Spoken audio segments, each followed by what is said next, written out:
You're just a spectacle in the arena, Marcus. Reed's voice was measured, spoken into the microphone as the camera focused on Maya Williams, standing in isolation near the stage's perimeter.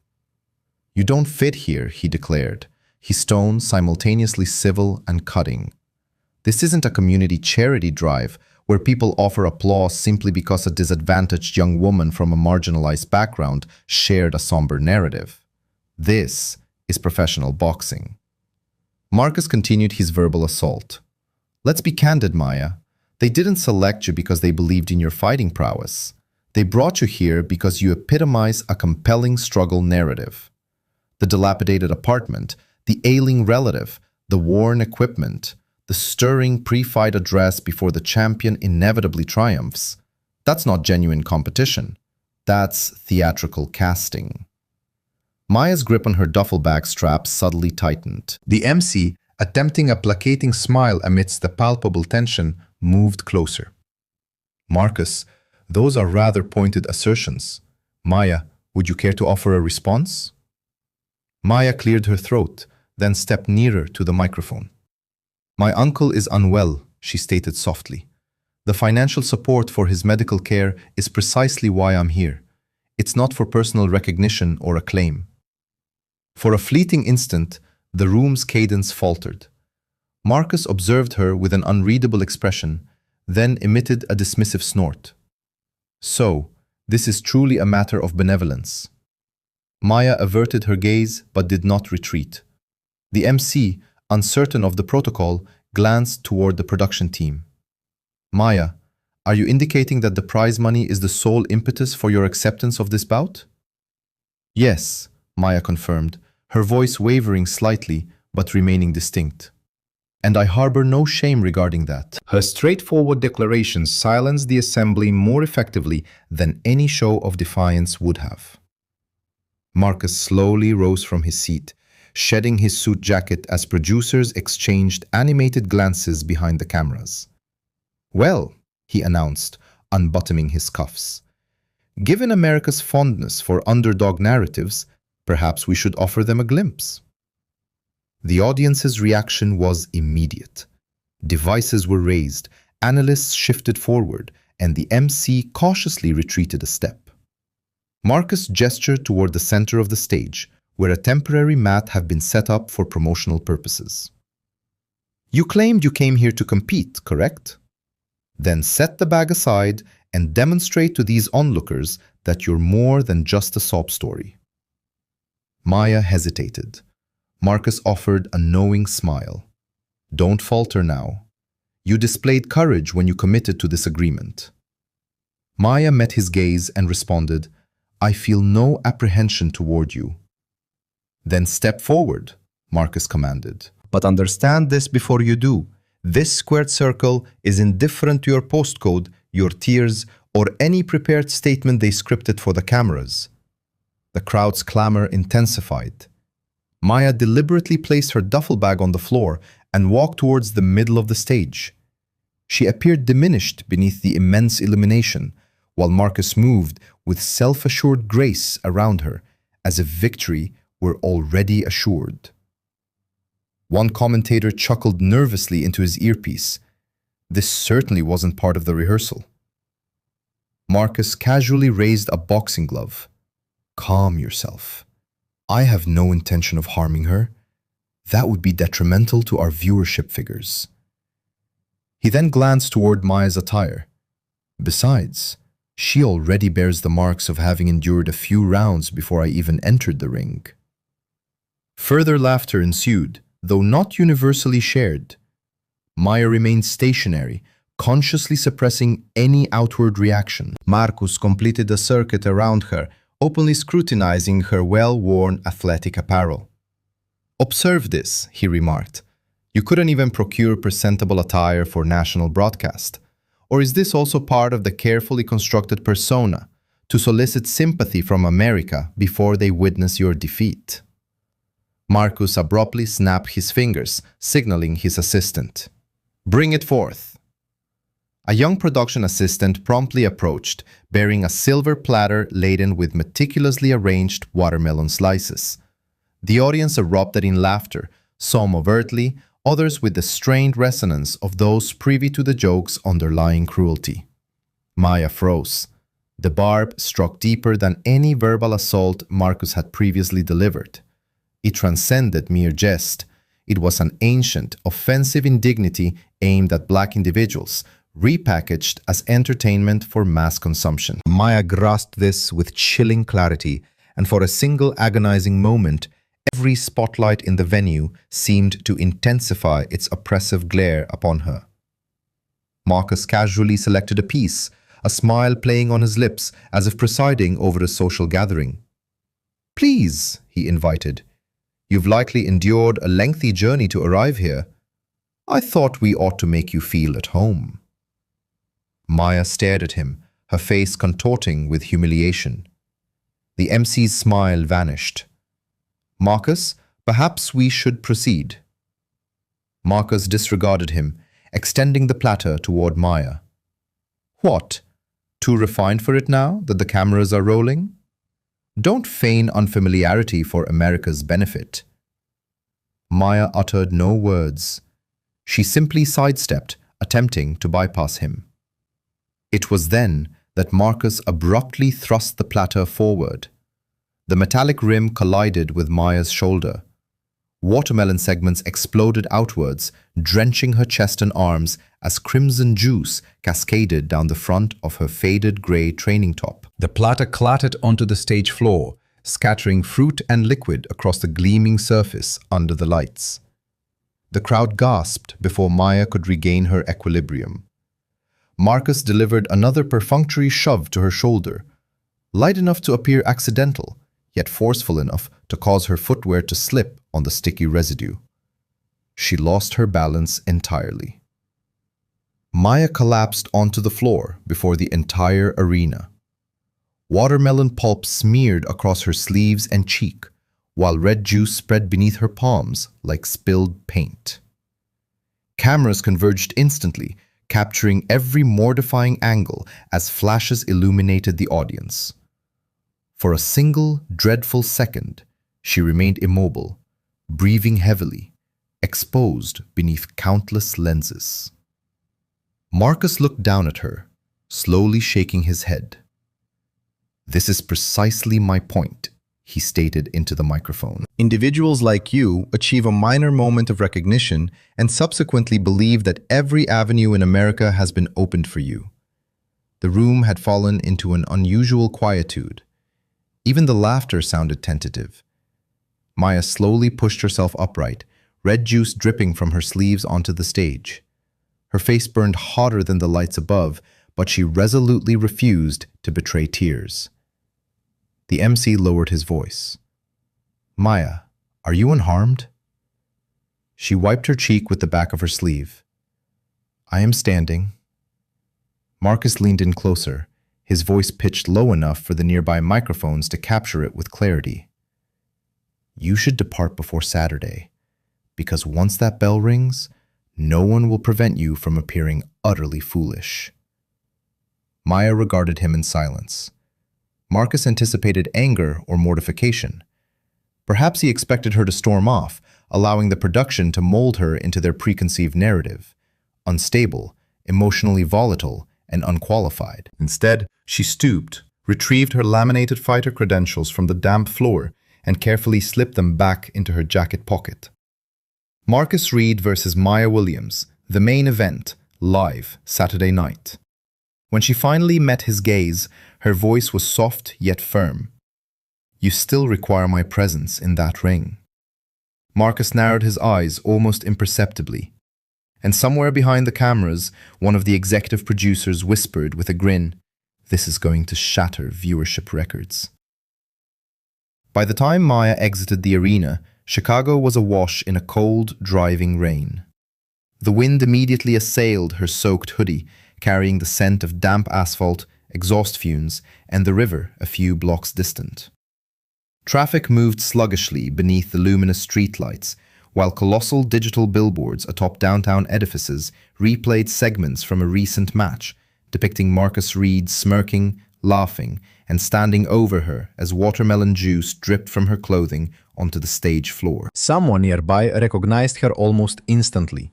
"Yo, that's her," a man mumbled near the parking garage entrance. Another voice chimed in with a laugh. "The clown girl." Maya lowered her head and continued walking, her sneakers squelched against the pavement with each step. Red stains still marked the sleeves of her hoodie, despite her efforts to scrub them in the arena restroom prior to her departure. Her phone buzzed again, then again, and a deluge of notifications flooded the screen, displaying hashtags such as #clowngirl, #Visaya, and #OneLastRound. Millions of views already. She turned the phone face down without reading further. Downtown Chicago shimmered behind her in a tapestry of silver reflections and cold glass, while the elevated train tracks vibrated with the passage of late-night commuters heading home. Most individuals hurried through the downpour, unobservant of her. However, every television screen within every sports bar seemed to broadcast the identical image. Her fall, her slide across the stage, her degradation replayed in slow motion for public amusement. Maya paused beneath the awning of a closed pharmacy, closing her eyes for a moment. She could still hear the audience's laughter. "You all right?" The voice startled her. An elderly black gentleman stood near a corner newspaper stand, clutching 2 paper cups of coffee beneath his coat. He appeared to be in his late 50s, with a salt and pepper beard and a postal service jacket darkened by the rain. He gestured toward her stained hoodie. That spectacle on television looked even worse up close. Maya managed a faint smile. "I've experienced more unpleasant evenings." The man offered her one of the coffees. Everyone claims that until they finally encounter a superior one. She hesitated before accepting. "Thank you." He studied her face for a moment. "You're genuinely going to confront that individual?" "Yes." The man shook his head slowly. "Then don't permit the media to persuade you that it already knows the conclusion. If you empathize with Maya in this moment, please signify your appreciation with a like and share your viewing location in the comments, as someone in your vicinity might be experiencing this very same narrative. Don't forget to subscribe for further poignant and inspiring accounts." Before Maya could respond, he politely tipped 2 fingers and walked back into the rain. For reasons she couldn't quite articulate, that brief exchange stung more profoundly than Marcus's insults. For kindness invariably penetrates where humiliation cannot. 40 minutes later, Maya ascended the narrow staircase to the apartment she shared with Robert Williams on the south side. The building carried a faint aroma of aged radiator heat, cigarette smoke, and the distinct scent of onions being prepared 2 floors below. The television was already on as she opened the door. Of course it was. Robert occupied his worn recliner under the amber glow of a floor lamp, one hand resting against his chest as highlights from the press conference replayed on the screen. Marcus's voice echoed through the apartment. "Individuals like you achieve a minor moment of recognition and subsequently believe—" Maya froze at the threshold. Robert immediately muted the television. For a spell, neither spoke. Then his gaze slowly traversed the watermelon stains, still faintly visible on her sleeves. "That young man has grown accustomed to humiliating individuals publicly," he commented quietly. Maya dropped her duffel bag beside the sofa. "Everyone relished it." "No," Robert corrected. "Everyone observed it. That's a distinct matter." She moved toward the kitchen sink, commencing to rinse her hoodie without removing it. Pink water swirled down the drain beneath the apartment's dim illumination. Robert watched in silence for some time. "Have you eaten anything today?" "I'm not hungry." That wasn't the question. Maya sighed softly. "No." Robert reached for the paper takeout container positioned beside his chair.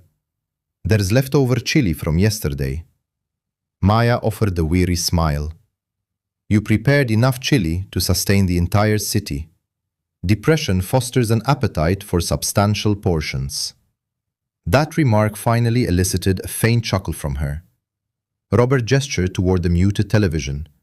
They replayed that fall 12 times within 20 minutes. I noticed. They even slowed it down. Maya ceased scrubbing the hoodie. The apartment grew quiet, save for the rhythmic patter of rain against the windows. Finally, she spoke. Perhaps Marcus was accurate. Robert looked at her sharply. Regarding what? Regarding my unsuitability for that environment. Robert leaned back slowly in his chair, adopting the posture of someone struggling to maintain composure. Maya, allow me to impart a perspective on the nature of broadcast media. He gestured toward the darkened television screen. That apparatus does not profit from disseminating truth. Its revenue stream derives from fostering a sense of superiority in some individuals over others. Maya stared down at the sink. They've already transformed me into a figure of ridicule. No, Robert stated calmly. They've manufactured a character from you, a significant divergence. She leaned against the counter, utterly depleted. I'm uncertain of my capacity to endure 3 more days of this. Robert coughed into his fist before responding, the sound lingering longer than it should have. That man sought to demean you this evening because he presumed such degradation would lead to your withdrawal. He shook his head slowly. However, there's a fundamental aspect that individuals like Marcus consistently fail to comprehend about those who have navigated hardship. Maya looked at him. We've already mastered the art of enduring humiliation. We've been diligently practicing throughout our entire lives. A profound silence descended between them. Outside, a police siren wailed in the distance down the avenue, while rainwater traced crooked, silver lines down the apartment windows. Maya eventually settled at the small kitchen table, cradling the coffee cup the stranger had given her downtown in both hands. It had grown cold. Robert immediately noticed the cup. Who purchased you coffee? Some gentleman outside the arena. What did he convey? Maya gazed silently into the dark liquid for a moment. He advised me not to allow television to dictate the conclusion. Robert smiled faintly. A man of wisdom. The muted television abruptly resumed playback automatically. Marcus stood with an air of assured confidence beneath the studio lighting, while headlines scrolled beneath him. America's champion speaks out. Maya observed the screen intently now, not with emotion or anger, but with careful consideration. Then she discerned something peculiar. Every replay abruptly ceased before Marcus initiated the shove. Every camera angle omitted the tray's initial impact. Only her fall remained, meticulously edited and packaged for public consumption. Maya's expression gradually transformed. Robert noted it instantly. What is it? She stared at the screen for several more seconds before replying. They've already commenced altering the narrative of events. The following morning, Maya experienced minimal sleep. By 6:30, she was already aboard the Green Line train heading downtown, her hood pulled low as the city stirred around her in a collective, weary silence. Construction workers held paper coffee cups in their calloused hands. Nurses leaned against train windows, their eyes etched with fatigue. An elderly gentleman in a navy jacket snored softly near the rear of the car, beneath an advertisement for luxury condominiums that no one on that particular train could realistically afford. Across from Maya, 2 college students were engrossed in watching clips from One Last Round on a mobile device. She recognized the audio immediately. Marcus's voice. "You're just a clown in the ring." The students chuckled. One of them rewound the segment where she lost her footing on the stage. "Nah, check this part out again," he instructed. She went down like something out of a cartoon. Maya turned her gaze toward the train window before either of them noticed her face. Downtown Chicago blurred past in muted gray reflections. By the time she reached the office building where she commenced her morning duties, the clip had already achieved widespread circulation. The security guard at the lobby entrance raised his eyebrows the instant he saw her. "Well," he remarked, "I suppose I've encountered a celebrity before breakfast." Maya offered a tired smile and reached for the janitorial cart. The guard hesitated. For what it's worth, that guy looked like a real... She nodded quietly. Most bullies do when you replay their actions slowly enough. That observation resonated with him more profoundly than she realized. The 34th floor exuded the distinct sense of printer ink, expensive cologne, and freshly applied carpet cleaner. Maya silently maneuvered her cart between glass-enclosed offices, while expansive windows provided a panoramic view of the river below. Typically, her presence went largely unnoticed.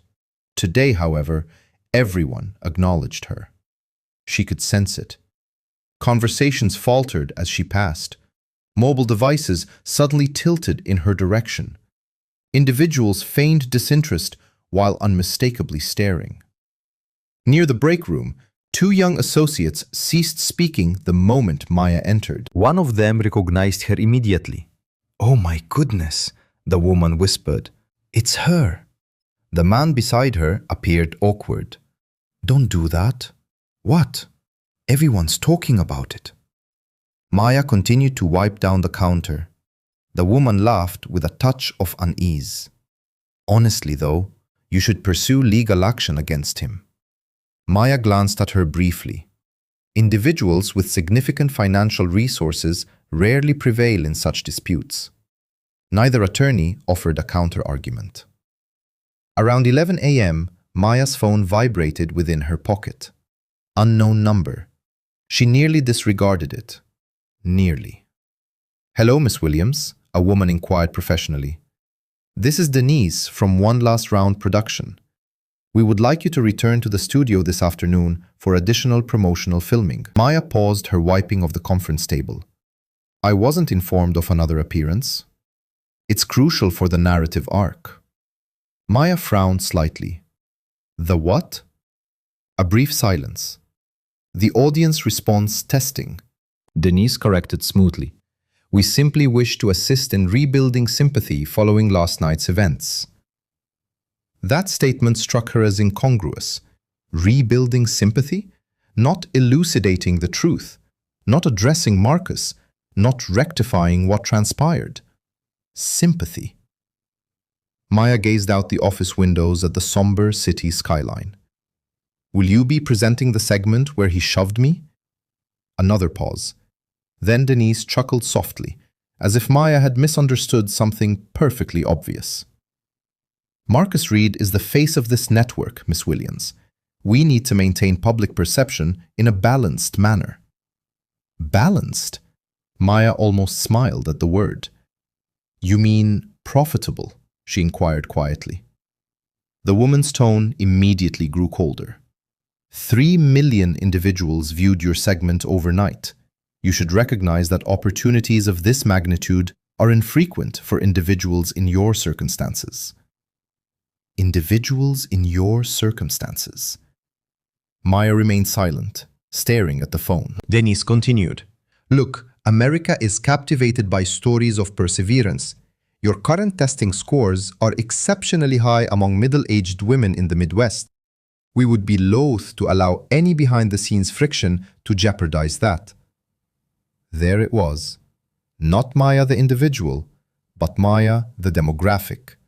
Maya the storyline. "I will consider it," Maya stated before Denise could respond. Maya terminated the call. For several seconds, she stood perfectly still beside the conference table, the distant clicking of keyboards echoing throughout the office floor. Then her phone buzzed again. This time, it was Robert. "You working?" he inquired the moment she answered. "Yeah. Have you eaten yet?" That's invariably your initial inquiry because your first response is invariably a fabrication. Despite herself, Maya offered a faint smile. Robert coughed lightly on the other end. "Listen, I watched one of those sports analysis programs this morning. That was your initial misstep." One commentator remarked, "You embarrassed Marcus on live television." Maya blinked. "I assumed everyone admired him." "Oh, they do," Robert replied. "But America also relishes witnessing attractive individuals lose their composure." She leaned quietly against the desk. Robert's voice softened. How dire is the situation, truly? Maya surveyed the empty office floor before responding with unvarnished honesty. I believe they've already predetermined my designated role. And what is that? The underprivileged young woman, grateful for any form of inclusion. Robert was silent for a moment. Then he stated, Maya, do you comprehend why men like Marcus experience unease in the presence of individuals like us? Because we serve as a reminder that the world is far less equitable than they profess it to be. A cleaning rag rested forgotten in Maya's hand as she listened. Robert continued, Remain calm. That program presumed they had secured an individual amenable to control, someone sufficiently desperate to endure humiliation if the financial compensation was substantial. He paused. The pertinent question is, were they correct? Maya looked toward her reflection in the office glass. Tired eyes, a modest hoodie. A janitor's identification badge clipped to her waistband. A woman television had already reduced to a punchline. Then she recalled the replay from the previous evening. The omitted shove, the selectively edited footage, the calculated camera angles. They're already altering the narrative, she murmured. Robert's voice deepened. Perhaps it's time to set things right. That very afternoon, as producers at One Last Round meticulously prepared another edited sequence for broadcast, Maya Williams found herself standing alone, gazing out a janitorial closet window at the sprawling cityscape of Chicago. It was then, amidst the urban panorama, that a disquieting realization dawned upon her for the very first time. Marcus Reed was no longer the sole adversary in her struggle. By Thursday morning, Maya's image was ubiquitous. Not her authentic self, but a carefully curated, manufactured version. Television screens in bustling diners replayed her tumble, underscored by dramatic musical scores, while online commentators gleefully dissected frozen frames of a watermelon splattering across her attire. Boxing blogs had already christened her the sport's unwitting jester. One sensational headline proclaimed, Southside Cinderella stumbles before the opening bell. Crucially, there was no mention of Marcus shoving her. The tray striking her shoulder remained conspicuously absent from these narratives. By midday, the internet had firmly cemented the narrative, assigning sole blame for the embarrassing incident to her. Maya, with earbuds in but no music playing, sat quietly at the rear of the Green Line train. She observed the shifting reflections on the darkened carriage window, a stark contrast to the passengers around her, absorbed in their phones and morning news digests. A teenage boy, 2 seats ahead, suddenly erupted in laughter. Bro, this girl actually thought she could go toe-to-toe with Marcus Reed. His companion shook his head, scoffing. Nah, they only put her on TV because people feel guilty saying no to black women these days. The boys shared a knowing chuckle. Maya remained fixated on the window, the grayscale tableau of Chicago's brick, steel, and rain-streaked glass unfolding outside. At 11:30, she arrived at the lounge where she worked evening shifts. Carmen Alvarez, the proprietor, was already behind the bar, meticulously polishing glasses as soft jazz meandered through the deserted establishment. Carmen's gaze met Maya's immediately. Mija, are you all right? Maya offered a perfunctory nod. I'm fine. That sounds tired. She managed a faint smile and cinched her apron around her waist. The television positioned above the bar was muted, yet Marcus's face reappeared on screen, framed by another sensational headline. America's champion responds to backlash. Carmen swiftly reached for the remote and silenced the screen. You don't have to shield me from it, Maya murmured softly. I'm not shielding you, Carmen retorted. I'm protecting my blood pressure. The remark elicited a fleeting, almost smile from Maya. Minutes later, Carmen placed a plate of eggs and toast beside her. Eat. I'm not hungry. Carmen's response was laced with a weary familiarity. Neither was I after my divorce, but I still had to eat. Carmen folded her arms. That boy on the television believes humiliation is charisma. Maya's gaze fell to the plate. Everyone keeps saying he crossed a boundary. He did, yet they're still captivated by him. Carmen leaned against the counter, emitting a weary sigh. Darling, America watches train wrecks for amusement. That doesn't equate to respect for the engineer. The lunchtime rush commenced shortly thereafter. Attorneys from neighboring offices filled the booths, their expensive coats draped over the seats as the mellow strains of blues music drifted from the ceiling speakers.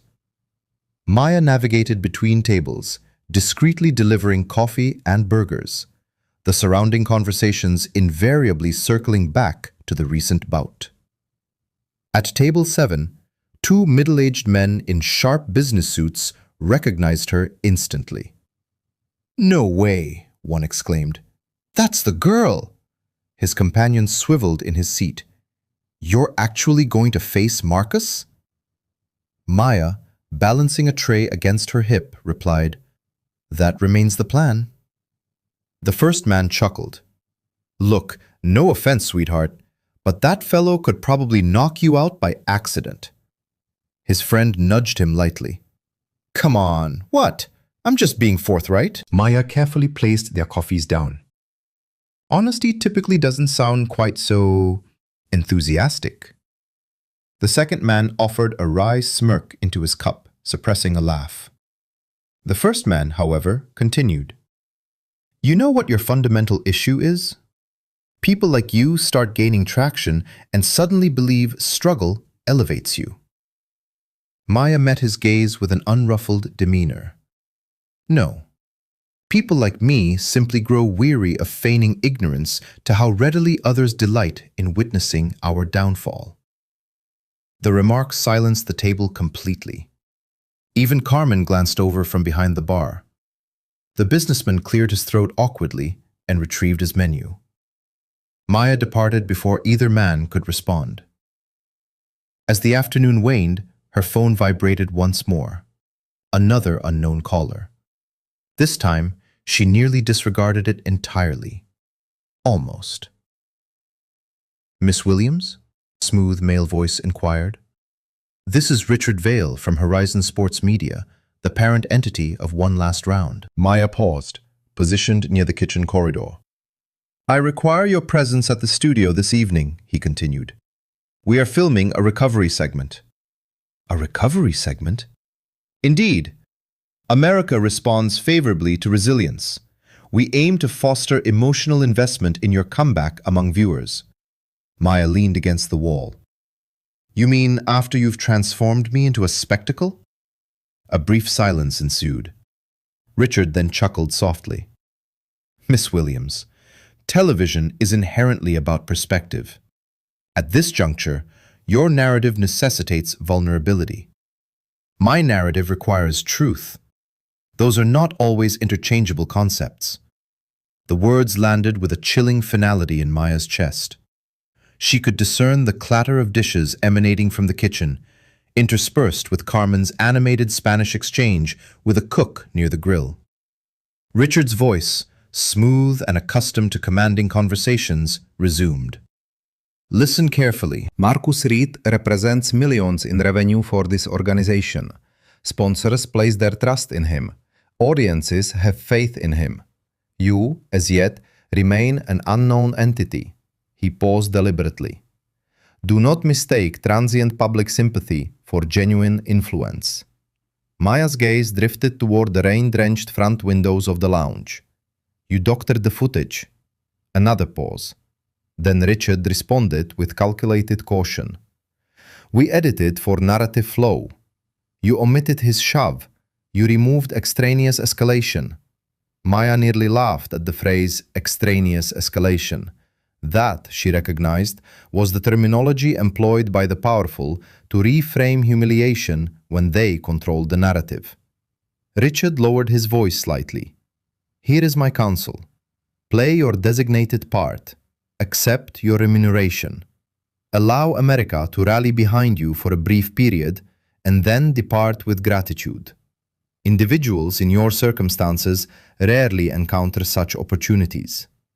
There it was again. Girls in your position. As if poverty conferred a predetermined social standing. As if gratitude were expected to transcend humiliation.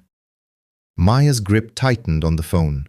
You've already determined my persona before we've even conversed. No, Richard replied calmly. We have ascertained what audiences will believe. The line went silent for a beat. Then Maya responded quietly, That sounds remarkably similar. She disconnected before he could reply. For several moments, she remained rooted to the spot beside the hallway, attuned to the rhythm of her own breathing.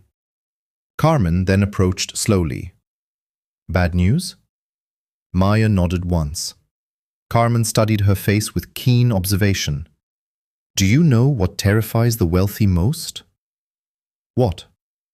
When someone they have underestimated ceases to feel shame. Maya's gaze drifted back to the darkened television screen above the bar.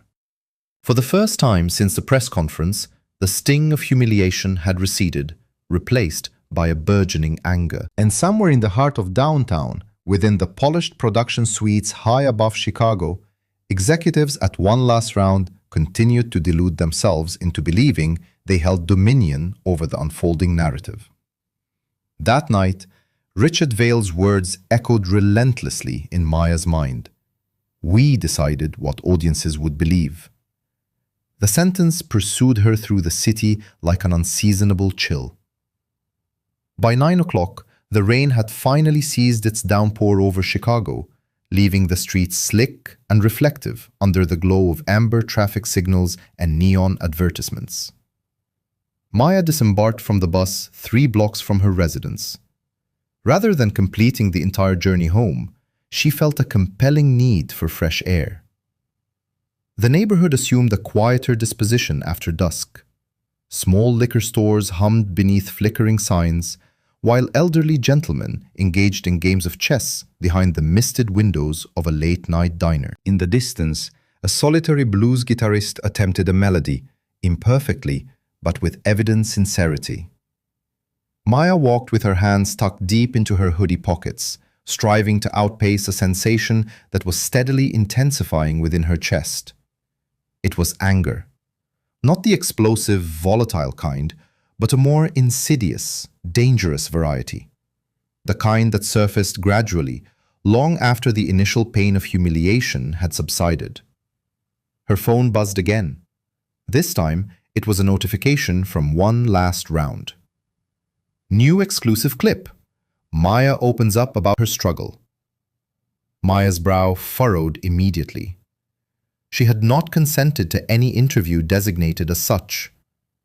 Intrigued despite herself, she opened the video while standing beneath the sodium glow of a street lamp.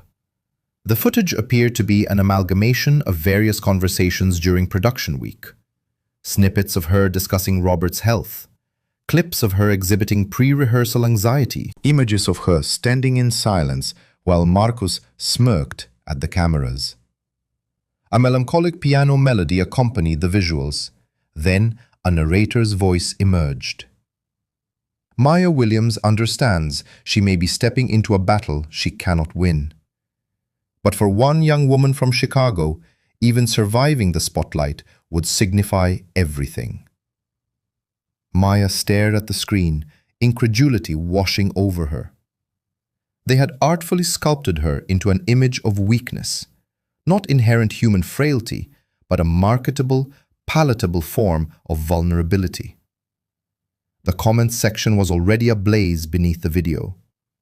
She's courageous, but completely outmatched. This feels unspeakably cruel. Honestly, Marcus had better go easy on her. One comment, positioned near the top and garnering thousands of likes, read, "She doesn't belong in that ring. She belongs in therapy." Maya immediately locked the screen. For several seconds, she remained motionless beneath the buzzing street lamp, the rhythmic hiss of traffic on the wet pavement, a constant backdrop. Then, she detected a familiar voice behind her. "You've got that look." Maya turned. Robert stood near the curb, his familiar brown coat pulled tight, one hand concealed within his pocket. Her eyes widened. "What are you doing out here?" "I could ask you the same question. You should be home, and you ought to refrain from wandering Chicago streets at night, appearing as though you're crafting a revenge documentary." Despite her resolve, a faint smile touched Maya's lips. Robert crossed the street slowly, joining her beneath the streetlight. He appeared weary tonight, older than his usual demeanor suggested. The biting cold air invariably made his breathing more labored, though he attempted to conceal it. "Did you eat?" he inquired. "Ganine fed me." "Good. That woman genuinely believes soup can eradicate racism." Maya emitted a soft nasal chuckle. Robert observed the minute relaxation of tension in her shoulders. "There she is," he murmured softly. "I've been anticipating that sound all day." Maya glanced down at the phone still clutched in her hand. "They posted another video." Robert extended his hand silently. She relinquished the phone. He viewed the clip without uttering a word, cars gliding past behind them. By the conclusion, his jaw had tensed. "They've truly turned personal pain into a promotional trailer," he muttered. Maya leaned against the bus stop pole beside him. "Everyone perceives me precisely as they desire." Robert carefully returned the phone. "That's because television operates on inertia. Real individuals are complex. Characters are profitable." Maya gazed at the illuminated screen once more. "I believe they intended for me to be broken before the contest even commences." "They did." She looked at him. Robert offered a slight shrug. "Darling, this entire nation is predicated on dictating which archetype of black person elicits comfort. The struggling one," he gestured toward the phone. "The grateful one, the inspirational one. As long as you remain sufficiently pliable for pity, people sleep soundly. But if you deviate," Robert's expression hardened subtly, "then suddenly you become perceived as a threat." The wind shifted down the block, carrying the mingled scents of fried food and damp concrete. For a considerable duration, neither spoke. Then Robert glanced toward her hoodie pocket. "Are you still carrying those old gloves?" Maya nodded. "Good. Do you believe I can defeat him?" Robert regarded her intently before responding. "That's not the pertinent inquiry." "Then what is?" He offered a faint smile. "The genuine question is whether Marcus Reed still possesses the capacity to fight once the cameras cease their protective coverage." Maya frowned slightly. Robert continued his unhurried progress down the sidewalk, gesturing for her to follow. "You've already identified something, haven't you?" he inquired. "The edits, the missing shove, the absent tray. They are actively manipulating the narrative." "Precisely." Robert pointed toward the downtown skyline, where skyscrapers pierced the nocturnal sky. Individuals like Marcus cease to engage with genuine reality after a certain point. They cultivate proficiency in image management, public relations, and branding. He shook his head. "That bears no resemblance to actual combat." Maya walked beside him in thoughtful silence. "Do you know what frightens me?" she admitted finally. Robert glanced over. "I'm beginning to relish this anger," he chuckled softly under his breath. "Good. I'm serious." "So am I."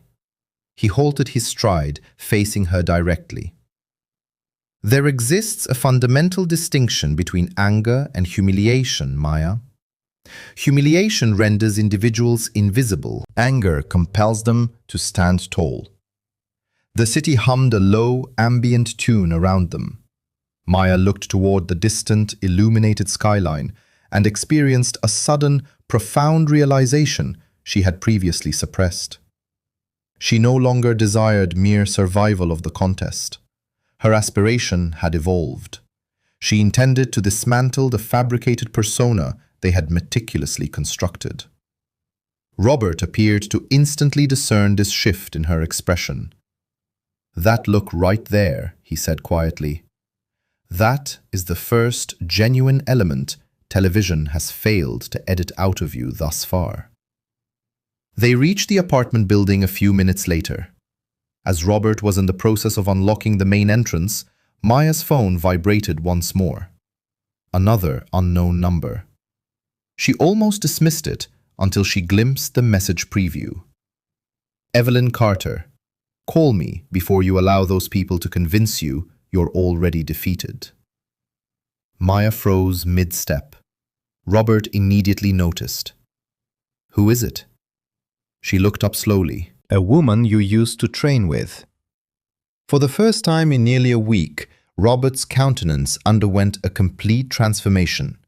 Not fear, nor apprehension, but recognition.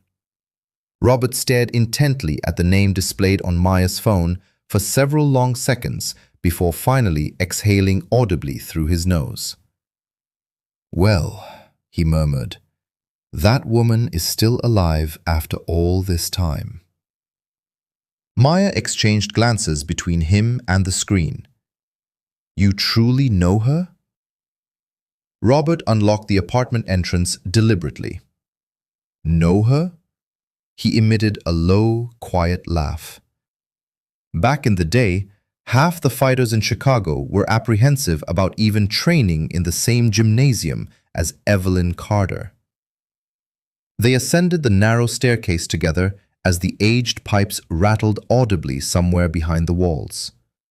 Upon entering the apartment, Robert carefully lowered himself into his recliner, while Maya remained standing near the kitchen counter, her gaze still fixed on the message.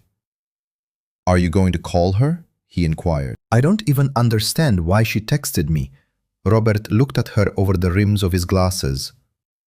"Likely because the entire nation bore witness to Marcus Reed publicly humiliating you on television." "That's comforting."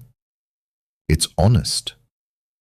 Maya hesitated for another moment before pressing the call icon. The line rang once, then twice. A woman answered without initial pleasantries. "Have you allowed that man to infiltrate your mind yet?" The voice was mature, raspy, and imbued with the composed authority of someone accustomed to delivering pronouncements that commanded immediate attention. Maya blinked slightly. "It's your decision." "Excuse me?" "That response tells me no." The woman paused. "Good." Robert leaned back in his chair, a faint smile playing on his lips, as if he already had an exact premonition of how this exchange would unfold. "Miss Carter, Evelyn," the woman corrected. "Only people attempting to sell me insurance. Call me Miss Carter." Maya glanced at Robert. "How did you even obtain my number?" Robert is still utilizing the same emergency contact roster from 2009. The man is technologically fossilized. "That's disrespectful," Robert muttered from his recliner. Evelyn ignored him completely. "Are you training tomorrow morning?" Maya's brow furrowed. "No, that's the incorrect response. I have work." So did everyone who ever fought their way out of adversity. The line fell silent briefly. Then Evelyn spoke again, her tone calmer. "Listen carefully, Maya. Marcus Reed does not intimidate me.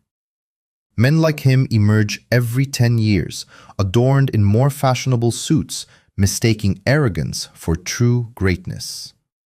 Her voice took on a harder edge. "What concerns me is television's capacity to persuade you that you are already vanquished before the initial bell even sounds."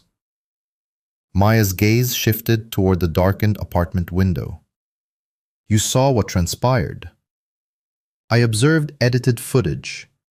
That response struck a chord immediately, Evelyn continued. I also witnessed the expression in your eyes after you regained your footing. Robert smiled quietly to himself. Maya folded her arms. You can discern all that from television? No, Evelyn replied. I can tell because I used to train fighters before sports networks reduced boxing to a dating show with gloves. Robert let out a hearty laugh, which devolved into a coughing fit midway through. Maya waited until the coughing subsided. So, why contact me? Another pause. Then Evelyn responded candidly. Because Marcus made one crucial error. He embarrassed you publicly before the contest, rather than in private. This indicated a need for an audience to amplify his sense of power. Evelyn's voice sharpened slightly. Genuine combatants do not require witnesses to feel formidable. The apartment settled into a profound quiet. Outside, the distant wail of sirens echoed through the rain-slicked streets of Chicago. Finally, Maya inquired, what if everyone is correct regarding what? That I am not suited for that ring? Evelyn's response was so swift it conveyed a sense of indignation. Child, America has been dictating to black women where they do not belong since before television even existed. She sighed softly. The pertinent question is whether you subscribe to their assertions. Maya slowly sat down at the kitchen table. Robert observed her with keen attention but remained silent. Evelyn continued speaking. Are you still in possession of those old gloves Robert provided?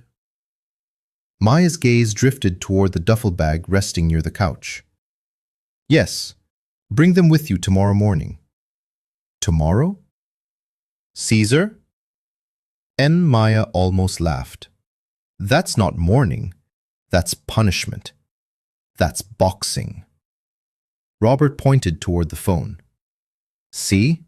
I told you she was terrifying. Evelyn ignored him once more. Old Carter Gym, West Garfield Park. Maya's brow furrowed immediately. I thought that facility had closed. It did. That's precisely why no one bothers us there. The call concluded a few minutes later, leaving the apartment enveloped in an unusual stillness. Afterward, Robert reached for the television remote but did not activate the set. Are you feeling apprehensive? He inquired. Maya contemplated the question honestly. I'm not certain yet. Robert nodded slowly. That signifies yes. She leaned back in her chair and gazed upward at the ceiling. Do you genuinely believe I can defeat him? Robert's gaze fell upon the worn duffel bag beside the couch. Maya, when you were 14, Evelyn compelled you to spar with boys twice your size because she maintained that speed held greater significance than ego. That was a considerable time ago, and Marcus Reed ceased being driven by hunger a long time ago. Maya slowly rubbed her hands together. A part of her yearned to accept Robert's perspective. Another segment of her mind remained fixated on the headlines, the memes, the slow-motion replays of her humiliation broadcast nationwide. Robert immediately perceived her internal conflict. Do you know what television is incapable of fabricating? What? The precise moment an individual ceases to feel ashamed. Neither of them spoke for some time.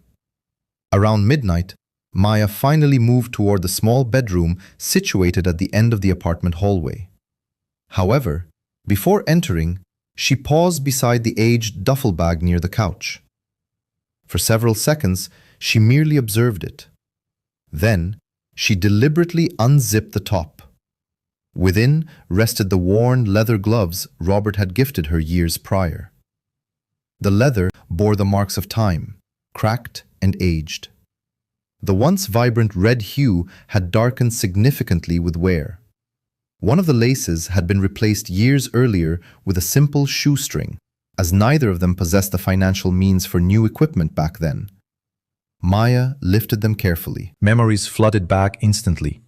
The sweat-dampened gym floors, the crackling old radios playing blues tunes, Evelyn Carter's admonishments to maintain a higher guard, Robert's patient instruction on how to breathe through pain rather than succumb to panic.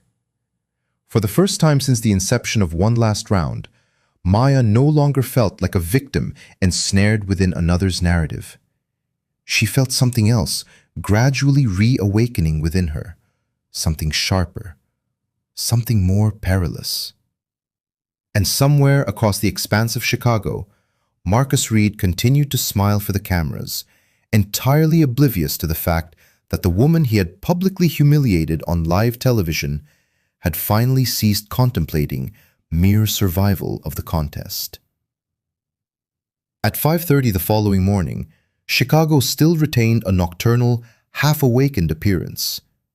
Streetlights cast their reflections upon the damp pavement, while a biting wind traversed the desolate intersections of the city's west side. The majority of the urban populace had not yet illuminated their residences when Maya disembarked from the bus, the aged duffel bag slung over one shoulder. Old Carter. Jim found himself positioned between a shuttered laundromat and a closed auto parts establishment. The once vibrant sign above the entrance was now a weathered relic, hanging precariously, and several of the storefront windows had been boarded up with plywood years prior. From the exterior, it appeared completely deserted. Yet, stepping inside, the air carried the exact same scent Maya recalled, a mixture of dust, aged leather, and sweat that had permeated the wooden structure. A place older than most of the pugilists who had ever honed their skills within its walls.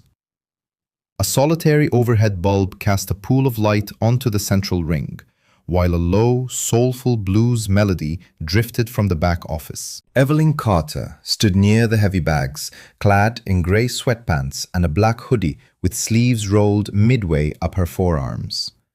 Even at the age of 63, she exuded an aura of authority, as if expecting every room to fall silent upon her entrance. Her gaze fell upon Maya's duffel bag. "Still securing those gloves incorrectly?" Maya blinked once. "A pleasant morning to you too." Evelyn offered a faint, knowing smirk. "You're tardy. It's 6 in the morning." "Precisely." Maya advanced further into the gym, the aged wooden floorboards groaning in protest beneath her footsteps. "This place seems smaller." "That, my dear, is adulthood.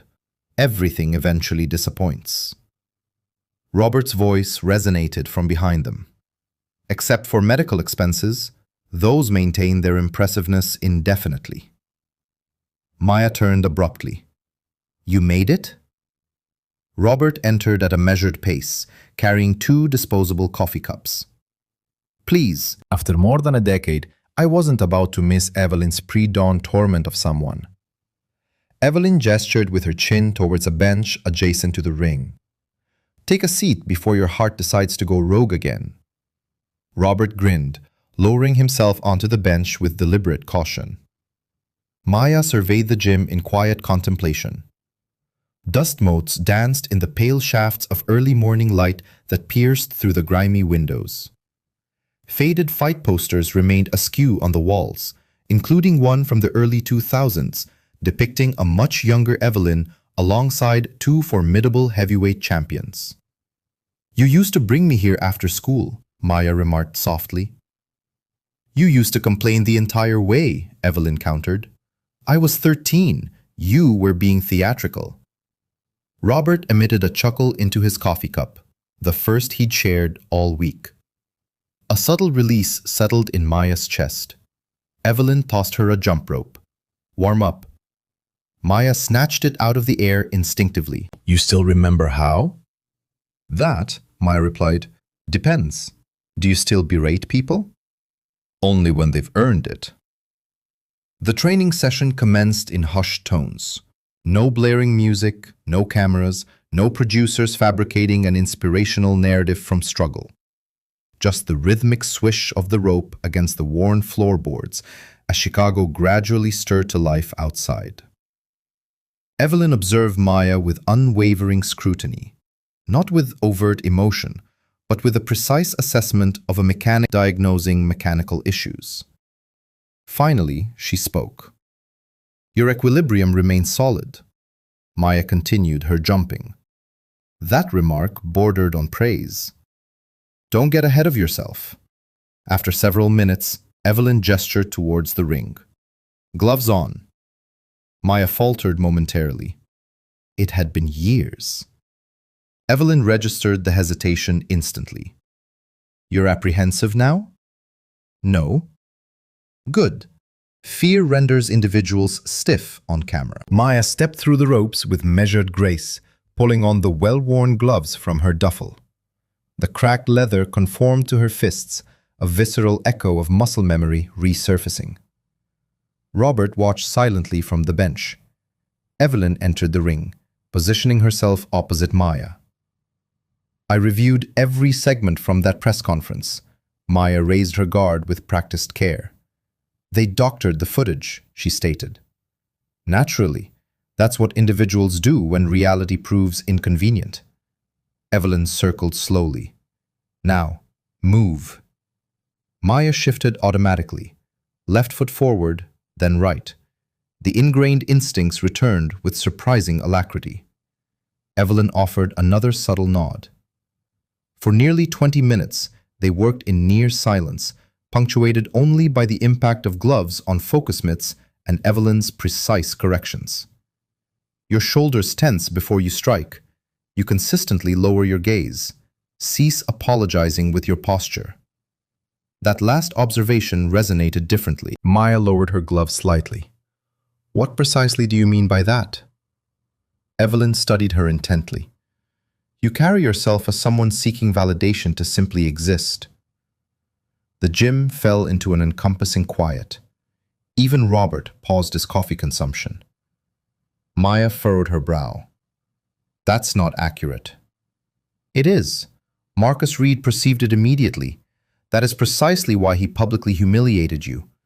Men of his ilk can detect vulnerability from a distance." Maya averted her gaze. Evelyn's tone remained unyielding. "Here's the crucial point, however. Shame only holds power if the recipient concedes its validity." Maya tightened her grip on the gloves. "I am not ashamed."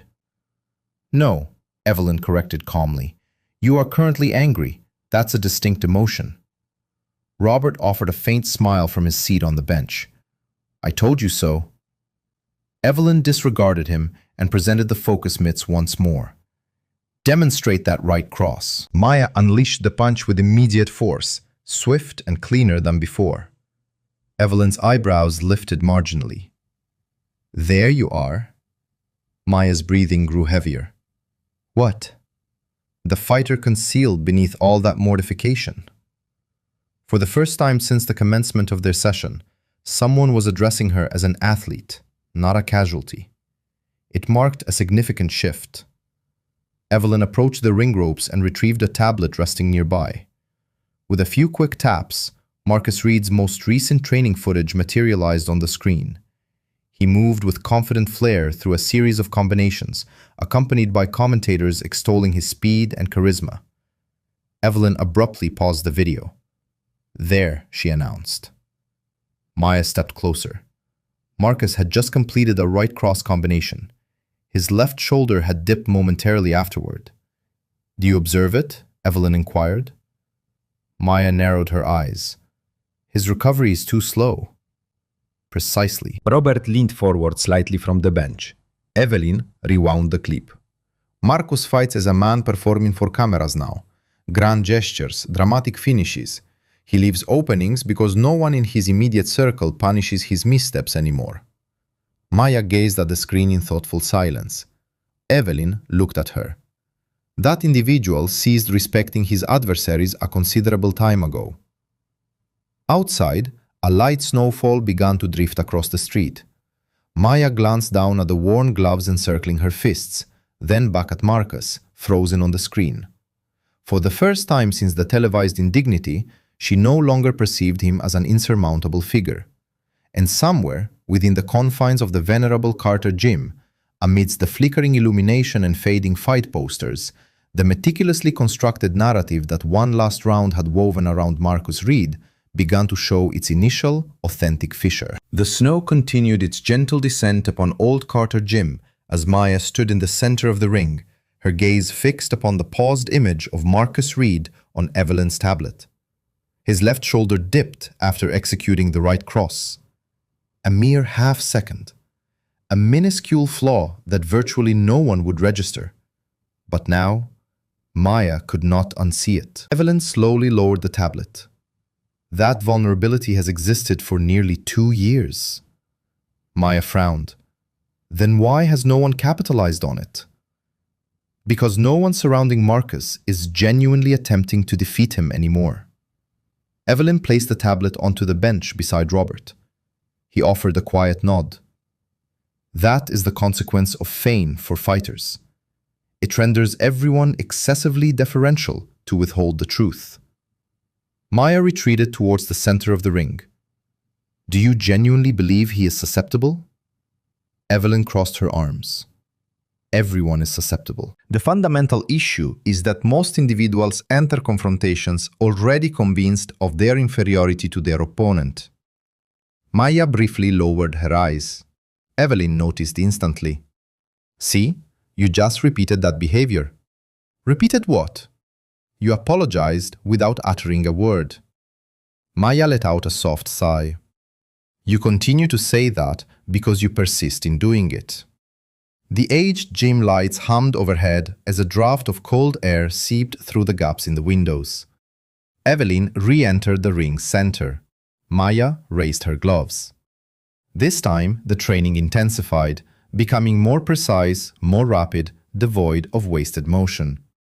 Evelyn compelled her to execute the same counter combination repeatedly until Maya's shoulders ached beneath her hoodie.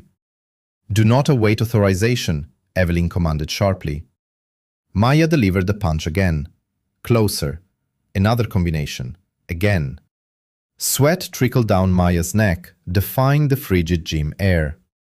You hesitate just before impact, Evelyn stated. Why? I'm endeavoring not to overcommit. No, Evelyn corrected. You are attempting not to offend individuals. Maya ceased all movement. Robert chuckled softly from the bench. Damn. Evelyn ignored him. Marcus fights as if the world owes him space. You fight as if you are merely renting the air. The words struck home with considerable force because a part of Maya recognized their inherent truth.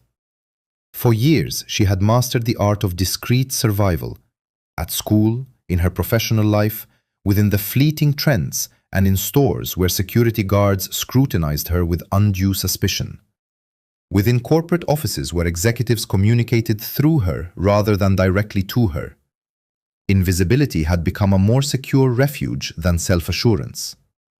Evelyn seemed to discern all of this reflected on Maya's countenance. Do you comprehend the reason Marcus subjected you to that watermelon spectacle? She inquired calmly. Maya clenched her jaw. Because he is... True, but not the complete explanation. Evelyn moved closer. He did it because he assumed shame would cause you to diminish. Men like him dedicate their entire existence to testing which individuals will meekly accept humiliation. The gym fell into profound silence, save for Maya's labored breathing. Evelyn gestured again towards the ropes. Maya advanced instantly this time. The right cross landed with greater sharpness, more cleanly. Evelyn deflected it with the mitt and offered a slight nod. Better. Robert leaned back, taking a sip of his coffee. There she is. For the ensuing hour, the outside world ceased to exist. No television, no headlines, no edited footage, only worn wooden floors, the crisp Chicago air, and the percussive rhythm of gloves meeting leather. At one juncture, Maya nearly lost her footing after pivoting too swiftly. Evelyn stopped abruptly. What transpired? My balance? No. Evelyn shook her head. You glanced towards the mirror. You are still observing yourself in the same manner television scrutinizes you, Evelyn stated quietly. That will lead to injury. Maya sat on the edge of the ring, her breath coming in ragged gasps, the sweat darkening the collar of her hoodie. Robert extended a water bottle to her. Are you all right? Yes. You are fabricating slightly, Robert offered a faint smile. Good. It signifies you are now cognizant. Evelyn retrieved the tablet once more and replayed further footage of Marcus. Commercial shoots, public training sessions, talk show appearances. The identical pattern repeated each time. Marcus was overly enamored with the audience. Every combination concluded with a pose for the cameras. Every movement meticulously designed for visual impact rather than efficiency. Maya watched with intense focus. He drops his hands whenever the crowd cheers. Precisely, Evelyn affirmed. Marcus ceased confronting opponents years ago. Now, he contends with expectations. Robert slowly shook his head. That young man became infatuated with applause. Outside the windows, snow began to accumulate more thickly on the street as the morning traffic gradually increased. Maya's gaze was fixed on the paused image of Marcus, a confident smile plastered beneath the studio lights. He genuinely believes I cannot harm him. Evelyn looked directly at her. No, he believes you are obligated to be grateful for his attention. That statement resonated differently because it extended beyond just Marcus. It encompassed producers, executives, commentators, and even anonymous individuals online. Everyone anticipated Maya would feel fortunate simply to be included, as if humiliation were an inherent component of the opportunity. Evelyn suddenly tossed her another pair of gloves. Sparring. Maya blinked. With whom? Evelyn slowly donned her own gloves. Me. Robert nearly choked on his coffee. At your age? At my age, I still possess superior footwork to most men featured on ESPN. Maya laughed for the first time that entire morning. Then, the sparring commenced. Initially, Maya moved with a degree of caution, overly cautious. Evelyn effortlessly bypassed her jab and lightly tapped her shoulder. Too polite. Another exchange. Tap.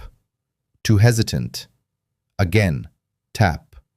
Too concerned about making errors. Frustration began to bubble within Maya. Not humiliation, but a more potent emotion. Evelyn noticed it immediately. There it is. Maya unleashed a sharper combination. Evelyn blocked the majority of it, but absorbed one clean impact against her glove. Robert pointed emphatically. Oh, she landed one on you. Quiet, Evelyn muttered. Maya's breathing quickened.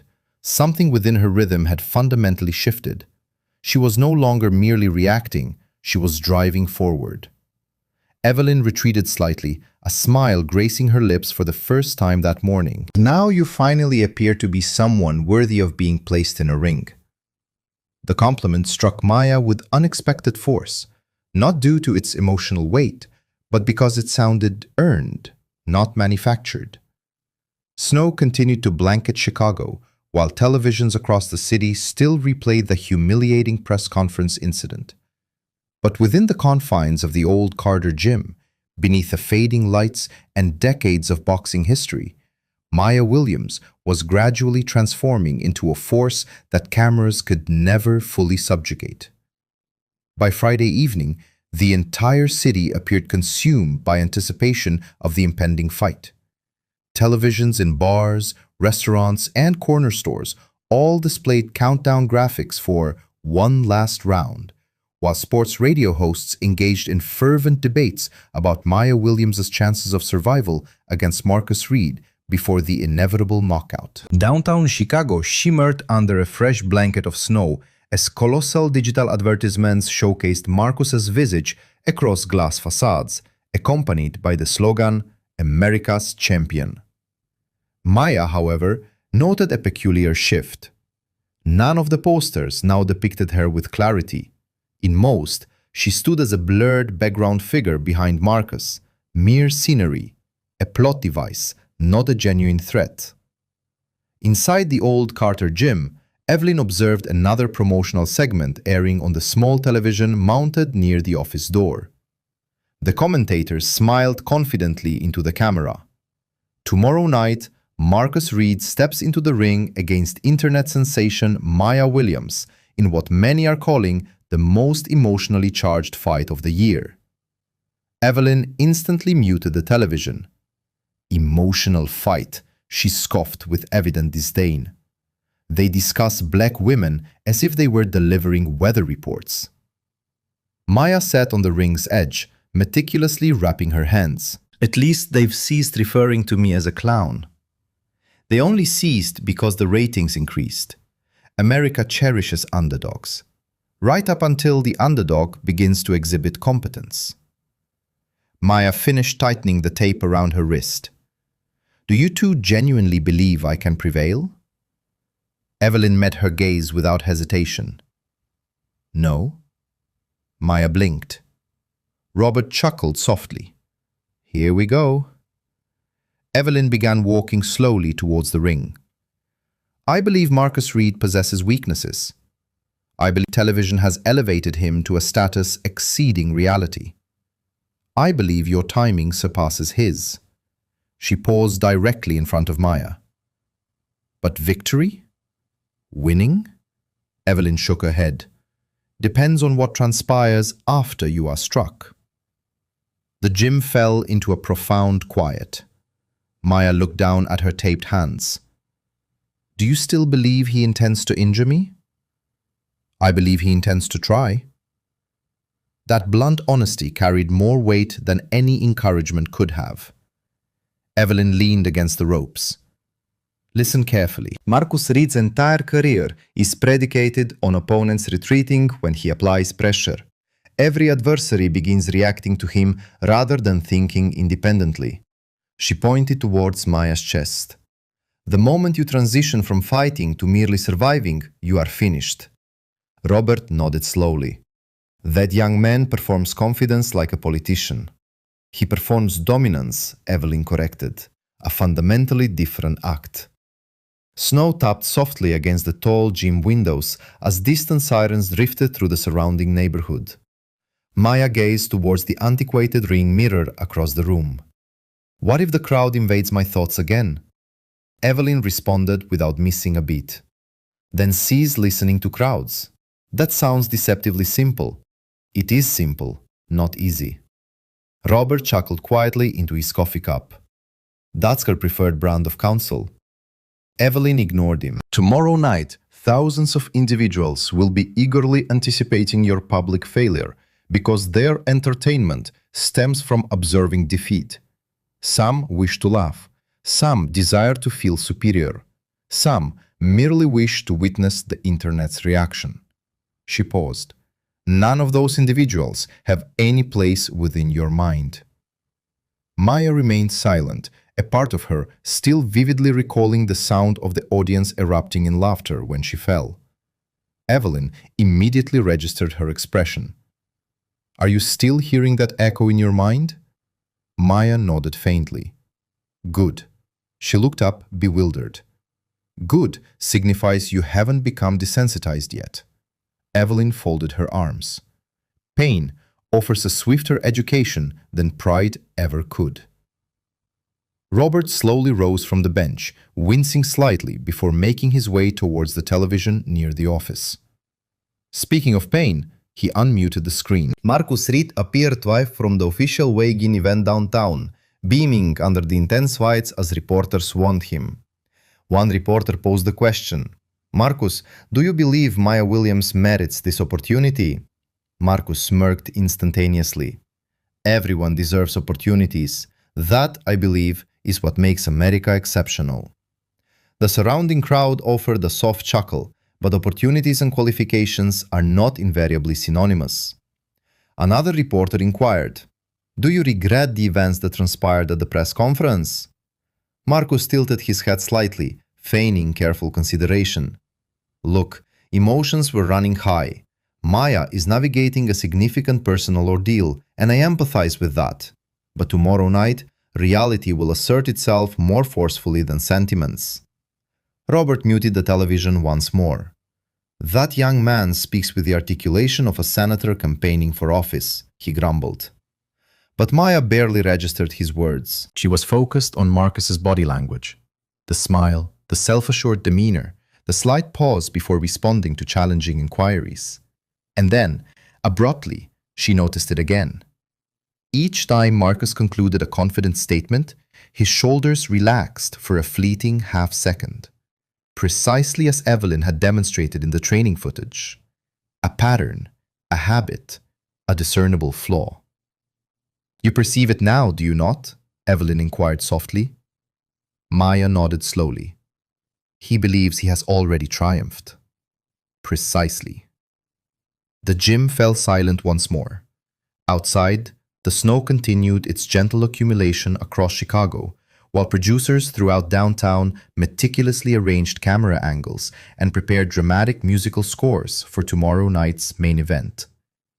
Somewhere within those production offices, executives still harbored the conviction that Maya Williams existed merely to complete Marcus Reed's narrative arc.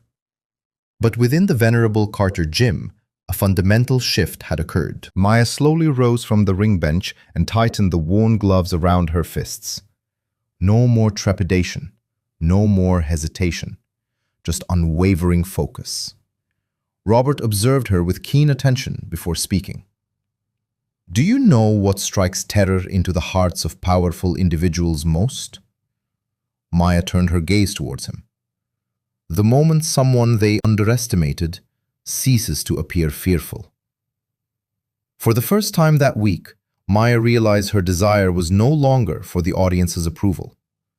She simply sought one authentic moment within that ring, one singular instance where Marcus Reed would finally comprehend the profound distinction between a woman crafted for television and a woman forged for survival. Saturday night descended, heralded by an overwhelming cacophony. Downtown Chicago throbbed beneath immense LED billboards and dazzling sponsor advertisements as throngs of spectators converged around the arena entrance hours before the featured bout. The previous night's snow had transformed into gritty slush along the sidewalks, yet no one seemed to notice. Vendors hawked Marcus Reed merchandise alongside food trucks, while sports journalists shouted into cameras beneath the glare of network lights. To the city, this was pure entertainment. To Maya, it felt akin to entering a colossal, unforgiving mechanism designed to consume her entirely. Within the underground parking facility beneath the arena, a black SUV deposited Maya, Robert, and Evelyn near the exclusive fighter entrance. Security personnel barely afforded Maya a second glance, waving Marcus Reed's entourage through first. One producer muttered discreetly to another, "Keep the cameras ready for her entrance. Audience engagement spikes every time they see her." Maya overheard the remark. So did Evelyn. "That," Evelyn remarked with a hint of weariness as they proceeded towards the elevator, "is the fundamental issue with this nation. People begin quantifying human beings through the lens of marketing metrics." The elevator doors opened into the backstage corridor, where colossal posters of Marcus adorned nearly every wall.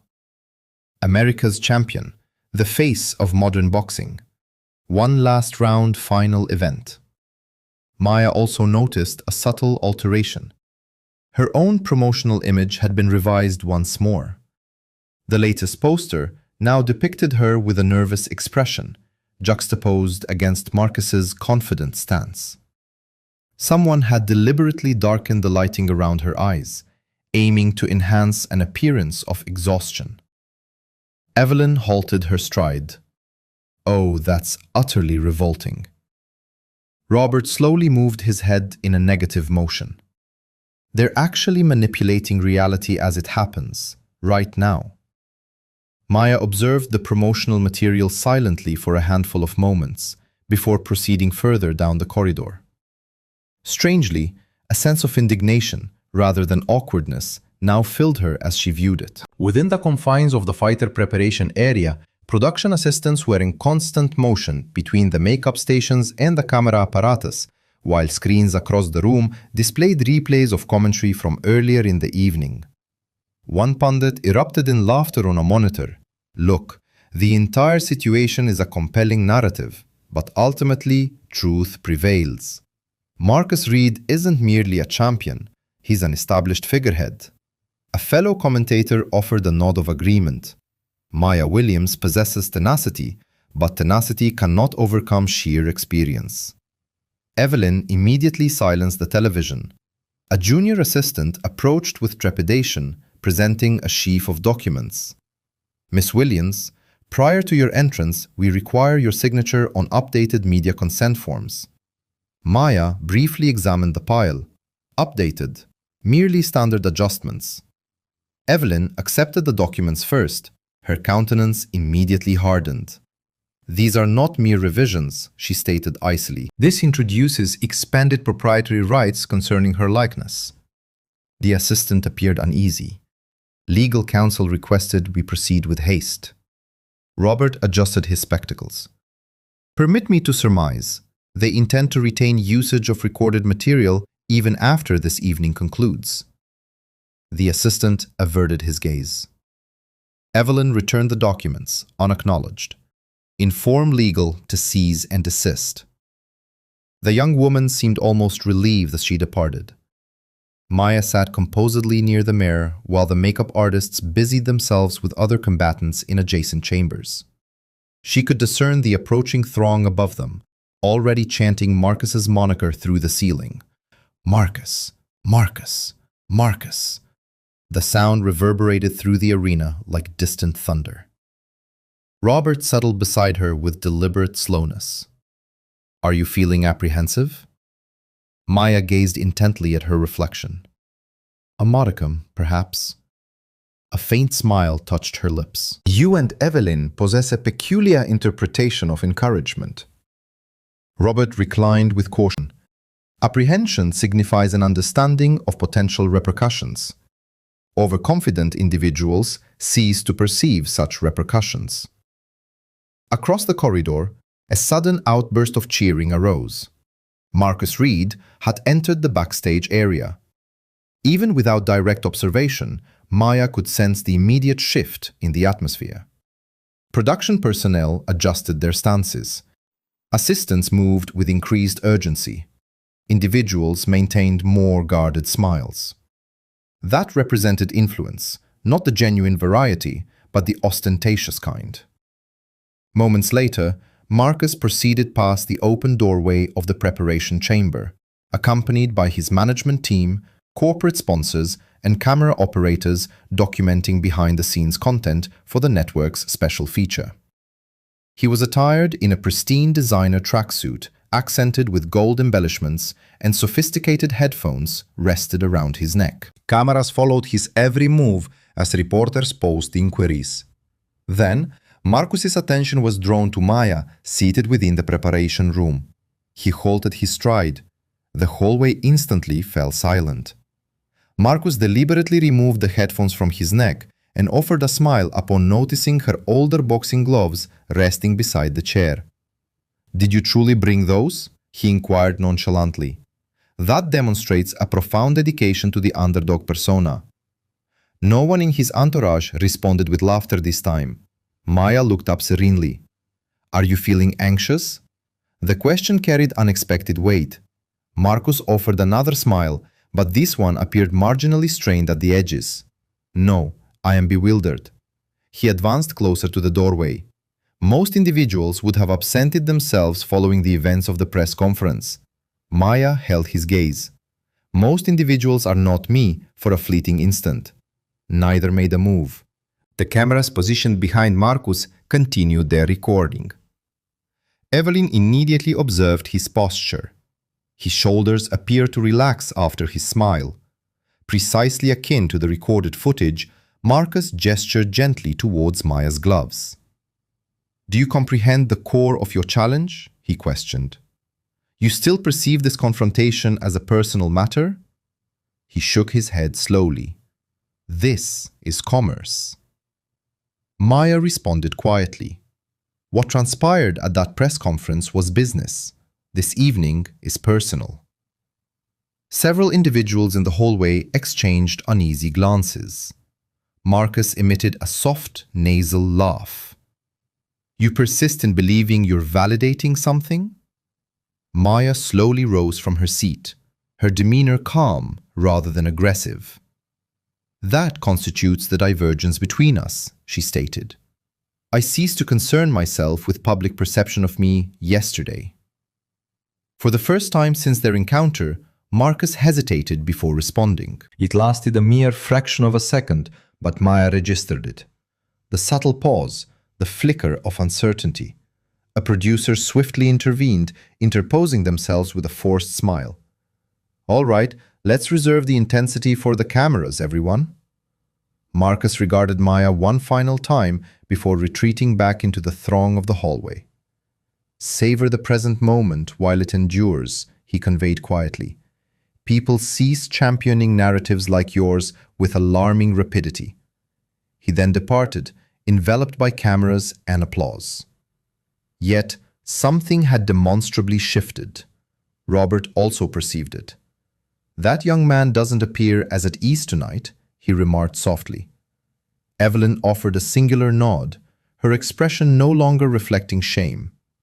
Above them, the arena's audience erupted once more as introductory illuminations swept across the expansive stage. A production assistant hurried into the chamber.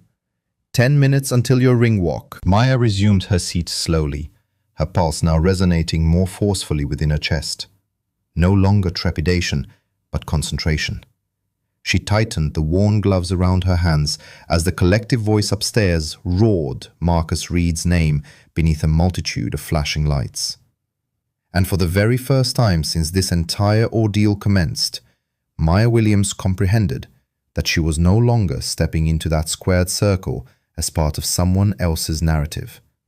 She was entering as the inaugural significant obstacle Marcus Reed had encountered in years. The arena's illumination abruptly extinguished. A deafening roar surged through the edifice as immense LED screens ignited above the ring, bathing the packed stadium in golden light and dramatic musical accompaniment. Smoke generators emitted a hissing sound near the stage, while commentators elevated their voices above the clamor of 18,000 vociferous fans. "Ladies and gentlemen," the announcer boomed, "this is the juncture you have been anticipating." Backstage, Maya stood near the entrance corridor while production assistants repositioned cameras around her as if she were an inanimate object rather than a participant in the event. One assistant whispered into her earpiece, "Maintain camera 3 focused on Maya during the walkout. Producers are requesting emotional reaction shots. Emotional reaction shots." Everything still sounded manufactured. Evelyn stood beside Maya in silence.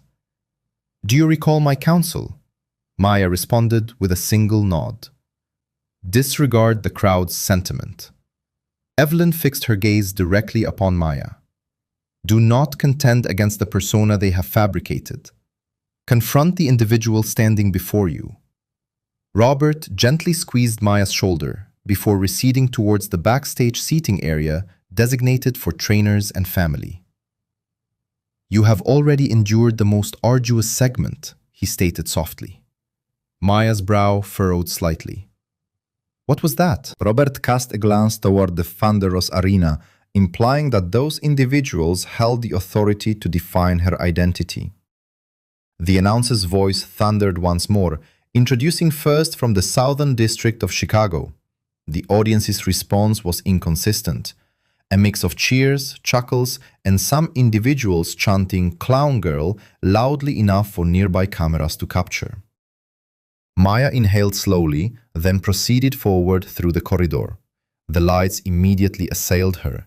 Thousands of faces blurred into an indistinct mass beneath pulsating spotlights, while colossal screens suspended above the ring displayed edited highlights from the press conference. Marcus, smirking, a watermelon exploding across Maya's hooded sweatshirt. Her fall replayed in dramatic slow motion for the final time before the live feed reverted to her entrance. The crowd reacted precisely as the producers had intended. Sympathy, amusement, intrigue. Maya continued her progression. No accompanying music played for her, save for the subdued instrumental rhythm selected by the network. No pyrotechnics, no dramatic pronouncements from the commentators.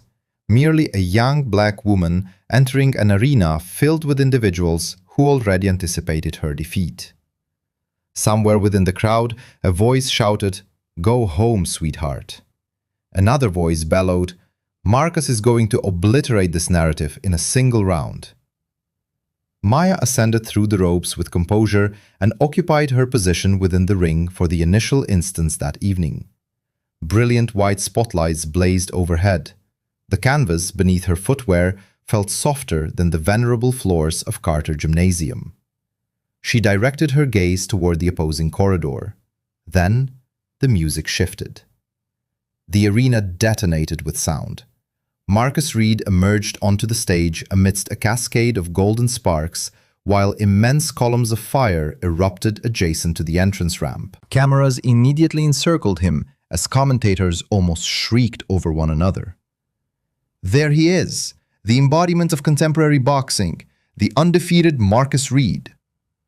Marcus offered a confident smile, engaging in shadow boxing beneath the lights, like a man embarking on his own victory procession. Every motion appeared meticulously rehearsed for the cameras, every pause precisely timed for maximum applause. The crowd roared his name in tidal waves. Marcus! Marcus! Marcus!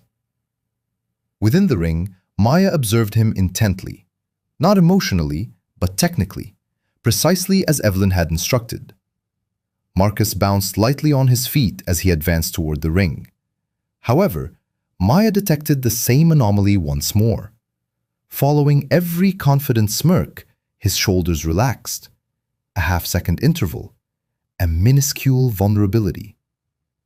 Marcus maneuvered through the ropes and immediately raised both gloved fists toward the audience. Flashing cameras illuminated the arena like bolts of lightning, while sponsors prominently displayed his image across every colossal screen overhead. He then turned his attention toward Maya. The smile persisted, yet an undercurrent of strain was perceptible tonight. The referee interposed himself between them as final directives resonated through the microphones. "Maintain your guard at all times. Adhere to my instructions." Marcus paid scant attention. His eyes remained fixed upon Maya throughout. "You still have time to concede," he murmured, his voice low enough that only she could perceive it. Maya returned his gaze directly. "You still have time to speak the truth about that press conference." For the first time all evening, Marcus's smile faltered completely, albeit only for a fleeting moment. Yet Maya witnessed it. The referee separated them, directing them toward opposite corners, while commentators filled the broadcast with assured prognostication. Marcus Reed is anticipated to dominate this bout early. Maya Williams possesses heart, but skill disparities of this magnitude rarely conclude favorably. At ringside, executives from Horizon Sports Media were seated comfortably near the front row, beneath sponsor banners and beside expensive beverages. Richard Vale leaned toward another producer with an air of confidence. As soon as Marcus knocks her down, cut directly to a slow-motion replay. Audience engagement peaks during instances of visible emotional collapse.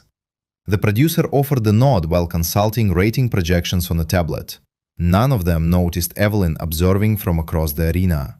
Inside the ring, Maya slowly rolled her shoulders as the surrounding noise dissolved into a single immense wave of sound. Her pulse remained steady. No longer any trepidation, no longer any embarrassment.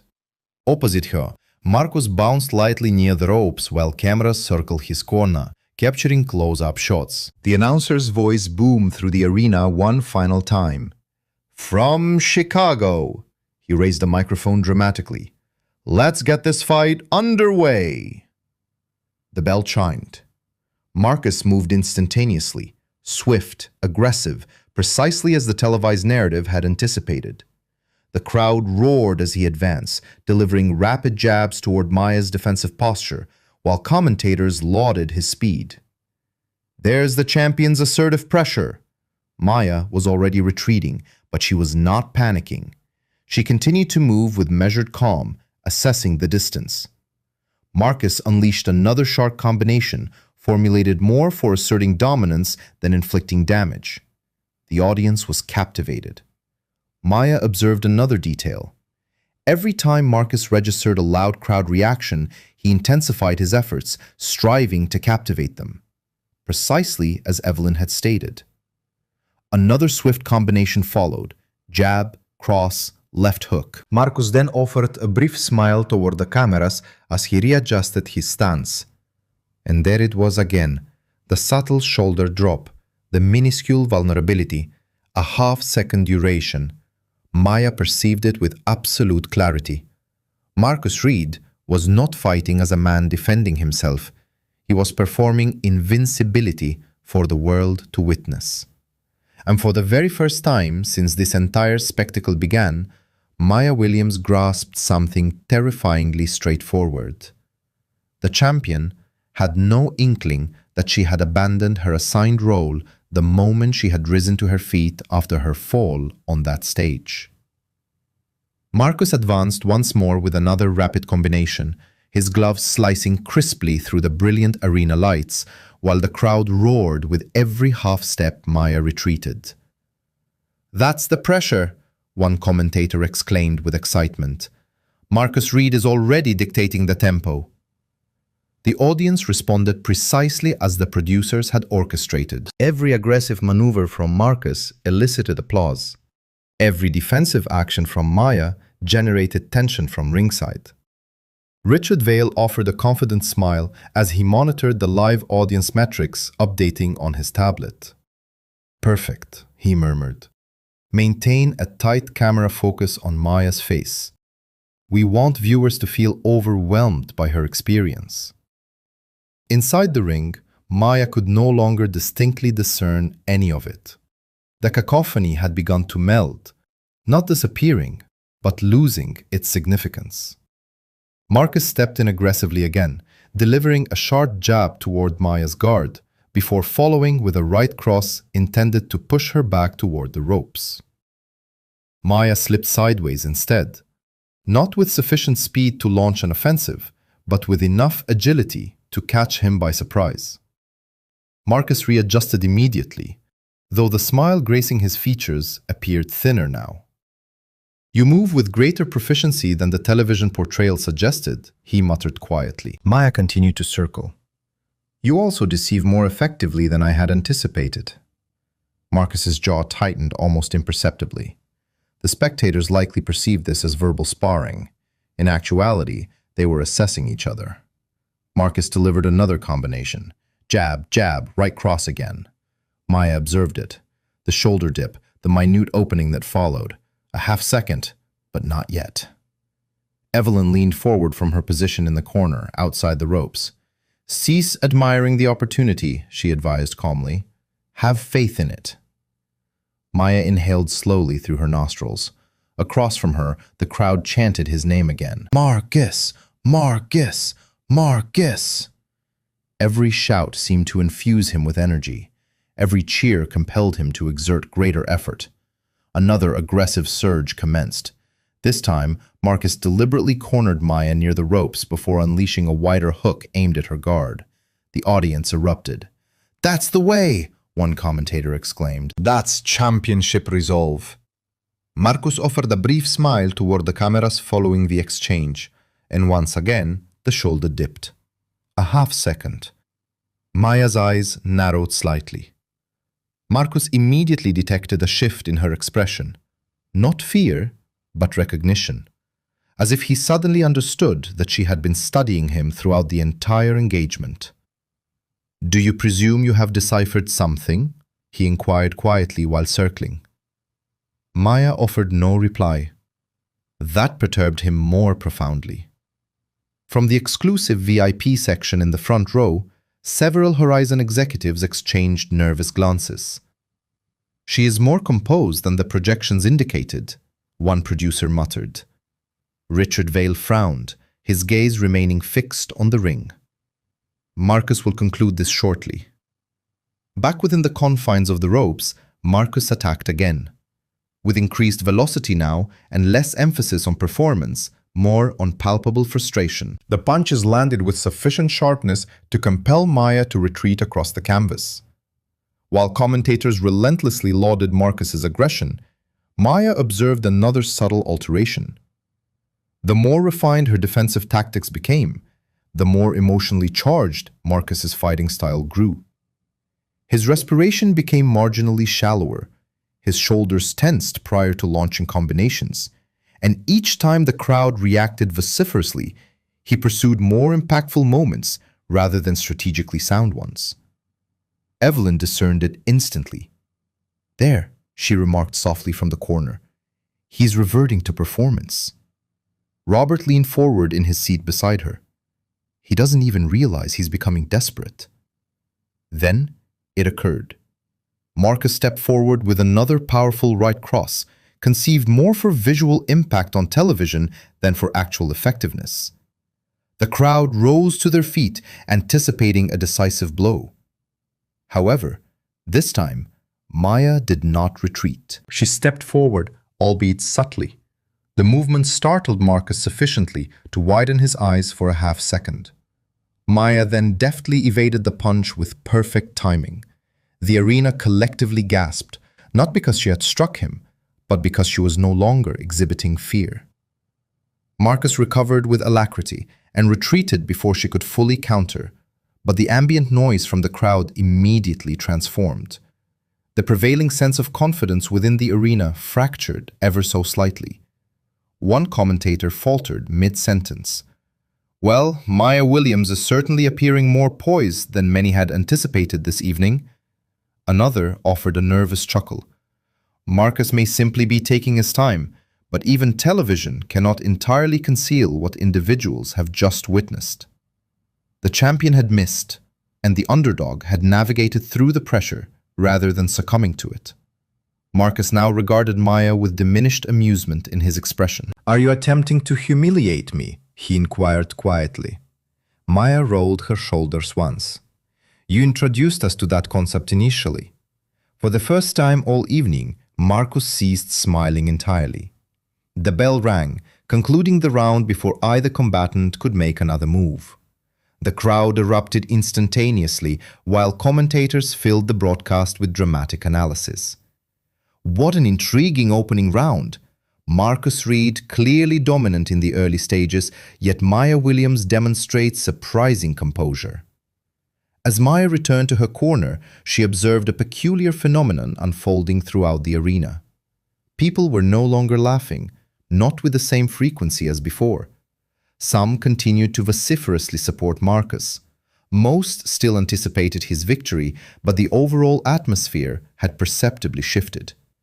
Doubt had infiltrated the venue. Evelyn calmly handed Maya a bottle of water. "Now he is contemplating." Maya sat, breathing steadily. "Good." "No," Evelyn corrected. "Dangerous." Robert leaned closer. "That young man is not accustomed to anyone surviving long enough to analyze him in return."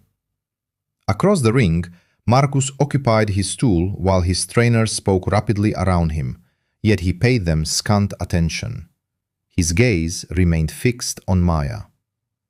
The cameras continued to portray him nodding confidently between rounds, but up close, Maya could now discern it. A subtle irritation beneath the veneer of performance, minute fissures beneath the carefully constructed branding. Marcus then abruptly looked past Maya toward the immense overhead screen, which was replaying highlights from the round. The broadcast exclusively showcased his aggressive moments. His missed punch had already been expunged from the replay package. Maya noticed it immediately. So did Marcus. For one peculiar second, their eyes met across the ring, both realizing the exact same thing. The network was still actively shielding him. The bell for the second round sounded before either could utter another word. Marcus rose instantly, but this time, as he advanced toward Maya beneath the searing lights of the arena, he no longer resembled a man relishing the spotlight. He appeared as someone endeavoring to regain dominion over a narrative that had begun to slip from his grasp. The second round commenced with a discernible difference, not louder, but sharper. Marcus no longer bounded around the ring playing to the cameras. The smile had completely vanished from his face, supplanted by something colder and more intently focused. He approached Maya with deliberate caution this time, measuring the distance rather than pursuing applause. The crowd immediately registered the change. One commentator lowered his voice slightly. Marcus Reed appears more serious now. He may have realized Maya Williams came prepared tonight. At ringside, Richard Vale leaned forward in his chair. In form production, we require more potent crowd audio during Marcus's exchanges, he muttered into his headset. Maintain the energy levels high. The network still craved dominance, still yearned for certainty. However, within the ring, certainty had begun to dissipate. Marcus circled to the left slowly, while Maya mirrored his movements without any trace of panic. No wasted gestures, no apprehensive retreat. Evelyn observed from the corner, her arms folded. "Good," she murmured. "Now he is finally fighting rather than acting." Marcus suddenly stepped in with a swift jab directed toward Maya's torso, followed by a sharper hook than he had employed previously. This one made partial contact against her guard with enough force to compel her to retreat by half a step. The crowd roared immediately. "There's the champion's power!" Marcus pressed forward again, attempting to build momentum from the audience's reaction. Another jab snapped toward Maya's face, then another, delivered with increased speed, more disciplined. Maya deflected the initial strike with ease and evaded the follow-up, sliding beneath it. However, Marcus remained close, maintaining pressure on her shoulders and her breath. "You don't belong here," he murmured, his voice low between exchanges. Maya kept moving. "Funny, I stopped believing you." Marcus's gaze sharpened instantly. He launched another right cross, a powerful, rapid blow designed to dispel any lingering doubt. Yet, once more, Maya anticipated it. A half-second shoulder drop. This time, her body reacted before apprehension could interfere. She stepped inside the punch with sharp precision, delivering a clean counter to Marcus's chest before pivoting away. The arena erupted in gasps, not from the force of the hit, but from the sheer disbelief that Maya had landed a clean shot at all. Marcus froze for a mere heartbeat. The crowd's reaction shifted from surprise to a mixture of confusion and excitement. One commentator fumbled his words. "Well, there's a clean shot from Maya Williams." Another chuckled nervously. Marcus probably didn't expect that. Inside the ring, Marcus's earlier amusement vanished, replaced by palpable irritation. This emotional shift in a renowned fighter was significant. "You think that impressed anybody?" he asked quietly. Maya rolled her shoulders once. "It impressed you?" That response landed with more impact than the punch. Marcus surged forward aggressively, his subsequent combinations now laced with raw emotion. A subtle frustration, a hint of urgency, precisely as Evelyn had intended. "Good," Evelyn's voice rang out from the corner. "Make him emotional." At ringside, executives exchanged anxious glances while producers spoke rapidly into their headsets. A younger assistant frowned at a monitor. "Audience sentiments are changing." Richard Vale appeared annoyed. "It's one punch." "No," the assistant corrected carefully. "It's her confidence." Back in the ring, Marcus attacked again, a sequence of jab, cross, hook. Maya defended with careful movements, circling near the ropes. But a crucial realization dawned on her. Marcus detested uncertainty. With each moment she remained composed, his movements became slightly more exaggerated, his control subtly diminished. While the crowd still cheered for him, their enthusiasm lacked its earlier conviction. The spectators had begun to watch the fight differently, no longer anticipating Maya's collapse, but rather curious to see her next move. Marcus, too, sensed the shift in the arena's energy, the dangerous hesitation that grips crowds when their heroes no longer appear invincible.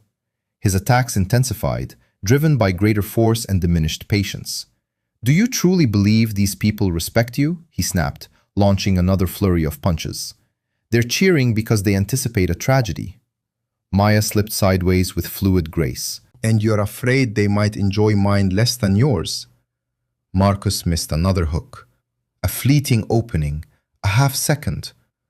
Maya countered instantly, a sharp right hand clipping the side of his jaw before she moved away again. The arena exploded, not with pandemonium, but with profound shock. Marcus stumbled back 2 steps, regaining his footing. For the first time that evening, the cameras captured a moment that couldn't be easily edited in real time. The champion appeared visibly shaken. One commentator nearly shouted into his microphone, "Marcus Reed just got caught clean!" Another attempted to regain composure. "Still plenty of fight left, but Maya Williams is making this far more competitive than expected." At ringside, Richard Vale's expression darkened. "Cut to crowd shots," he ordered sharply. Producers scrambled. The broadcast abruptly switched angles, with a haste and precision that felt deliberate. Evelyn noticed immediately. "Look at them. Panic." Robert stared at the massive overhead screen, which replayed Marcus's successful combinations while conspicuously omitting Maya's screen counters. "They're still protecting him?" he muttered. Inside the ring, Marcus breathed heavily, not from exhaustion, but from anger. His eyes remained locked on Maya, sweat tracing a path down his face beneath the harsh arena lights. "You planned this," he stated quietly. Maya frowned slightly. "Planned what?" "To embarrass me." For a moment she almost laughed. He finally understood. Humiliation felt different when the cameras were positioned to capture it from all angles. The bell rang, signaling the end of the second round, preventing Marcus from pressing his attack further. The arena roared louder this time, no longer solely for Marcus. Maya walked calmly towards her corner as commentators struggled to adjust their narrative fast enough for live television. What an incredible moment for Maya Williams. Marcus Reed is still clearly in control overall, but you have to admire her toughness. Toughness. Maya almost smiled at the word. It was the term used for someone after people stopped underestimating them, but before they admitted fear. Evelyn handed her water. "Now he's angry." Maya breathed steadily. "Good." "No," Evelyn corrected calmly. "Now he's dangerous." Across the ring, Marcus sat on his stool, his trainer speaking rapidly around him, but he barely registered their words. His gaze remained fixed on Maya. No longer dismissive, no longer amused, simply focused. And somewhere beneath the cacophony of the arena and the manufactured television drama, Marcus Reed finally grasped that the woman he had publicly humiliated was no longer fighting to avoid shame. She was fighting to expose him. Round 3 commenced with a palpable tension that seemed to alter the very air within the arena. The audience's demeanor had shifted from relaxed to an almost silent, leaning forward anticipation, punctuated by nervous cheers. Cameras swept across thousands of anxious faces. Marcus Reed rose immediately after the bell, but this time he didn't charge forward. He studied Maya first, scrutinizing her for the first time that night. He appeared to be a man grappling with a problem rather than performing for the cameras. Across the ring, Maya registered this shift instantly. Evelyn's voice echoed calmly from the corner. "He's thinking too much now. Good." Marcus circled slowly before speaking under his breath. "You know what your problem is?" Maya kept her guard high. "You ask that every round. You've started believing your own hype. Maya almost smiled. That's your line, not mine. The crowd reacted audibly as Marcus suddenly lunged forward with a faster combination than before. Jab, cross, hook. This time, several punches landed partially against Maya's guard, hard enough to force her backward across the ring. The audience erupted immediately. There's the champion responding. Marcus Reed trying to re-establish control. At ringside, Richard Vale finally relaxed slightly in his chair. That's better, he muttered. But inside the ring, Maya noticed something the commentators missed. Marcus was forcing openings now, not creating them organically. Each attack carried an underlying urgency. Each combination seemed heavier than necessary, and heavier fighters invariably slowed down. Marcus briefly cornered her near the ropes before delivering another powerful right cross toward her head. The crowd stood, anticipating a decisive blow. Maya slipped sideways at the last possible second. Marcus missed completely, his momentum carrying him a half step too far forward. Shoulder drop. Half a second. Maya countered instantly. A sharp right hand landed cleanly against Marcus's cheek before she pivoted away from the ropes. The entire arena gasped. Marcus stumbled sideways, not enough to fall, but enough to shock the onlookers. One commentator nearly shouted, "Marcus Reed is getting caught repeatedly now." Another quickly attempted to steer the narrative. Still dangerous, but Maya Williams has clearly done her homework. The crowd's reaction shifted again. The pity and amusement were gone. Now, they were responding to uncertainty, and uncertainty terrified the television executives. Richard Vale leaned sharply towards his headset. "Keep cameras wide," he ordered. "Do not isolate Marcus when he gets clipped." Producers scrambled behind their control boards while live editors rapidly adjusted replay packages in real time. But the audience within the arena had already witnessed it with their own eyes.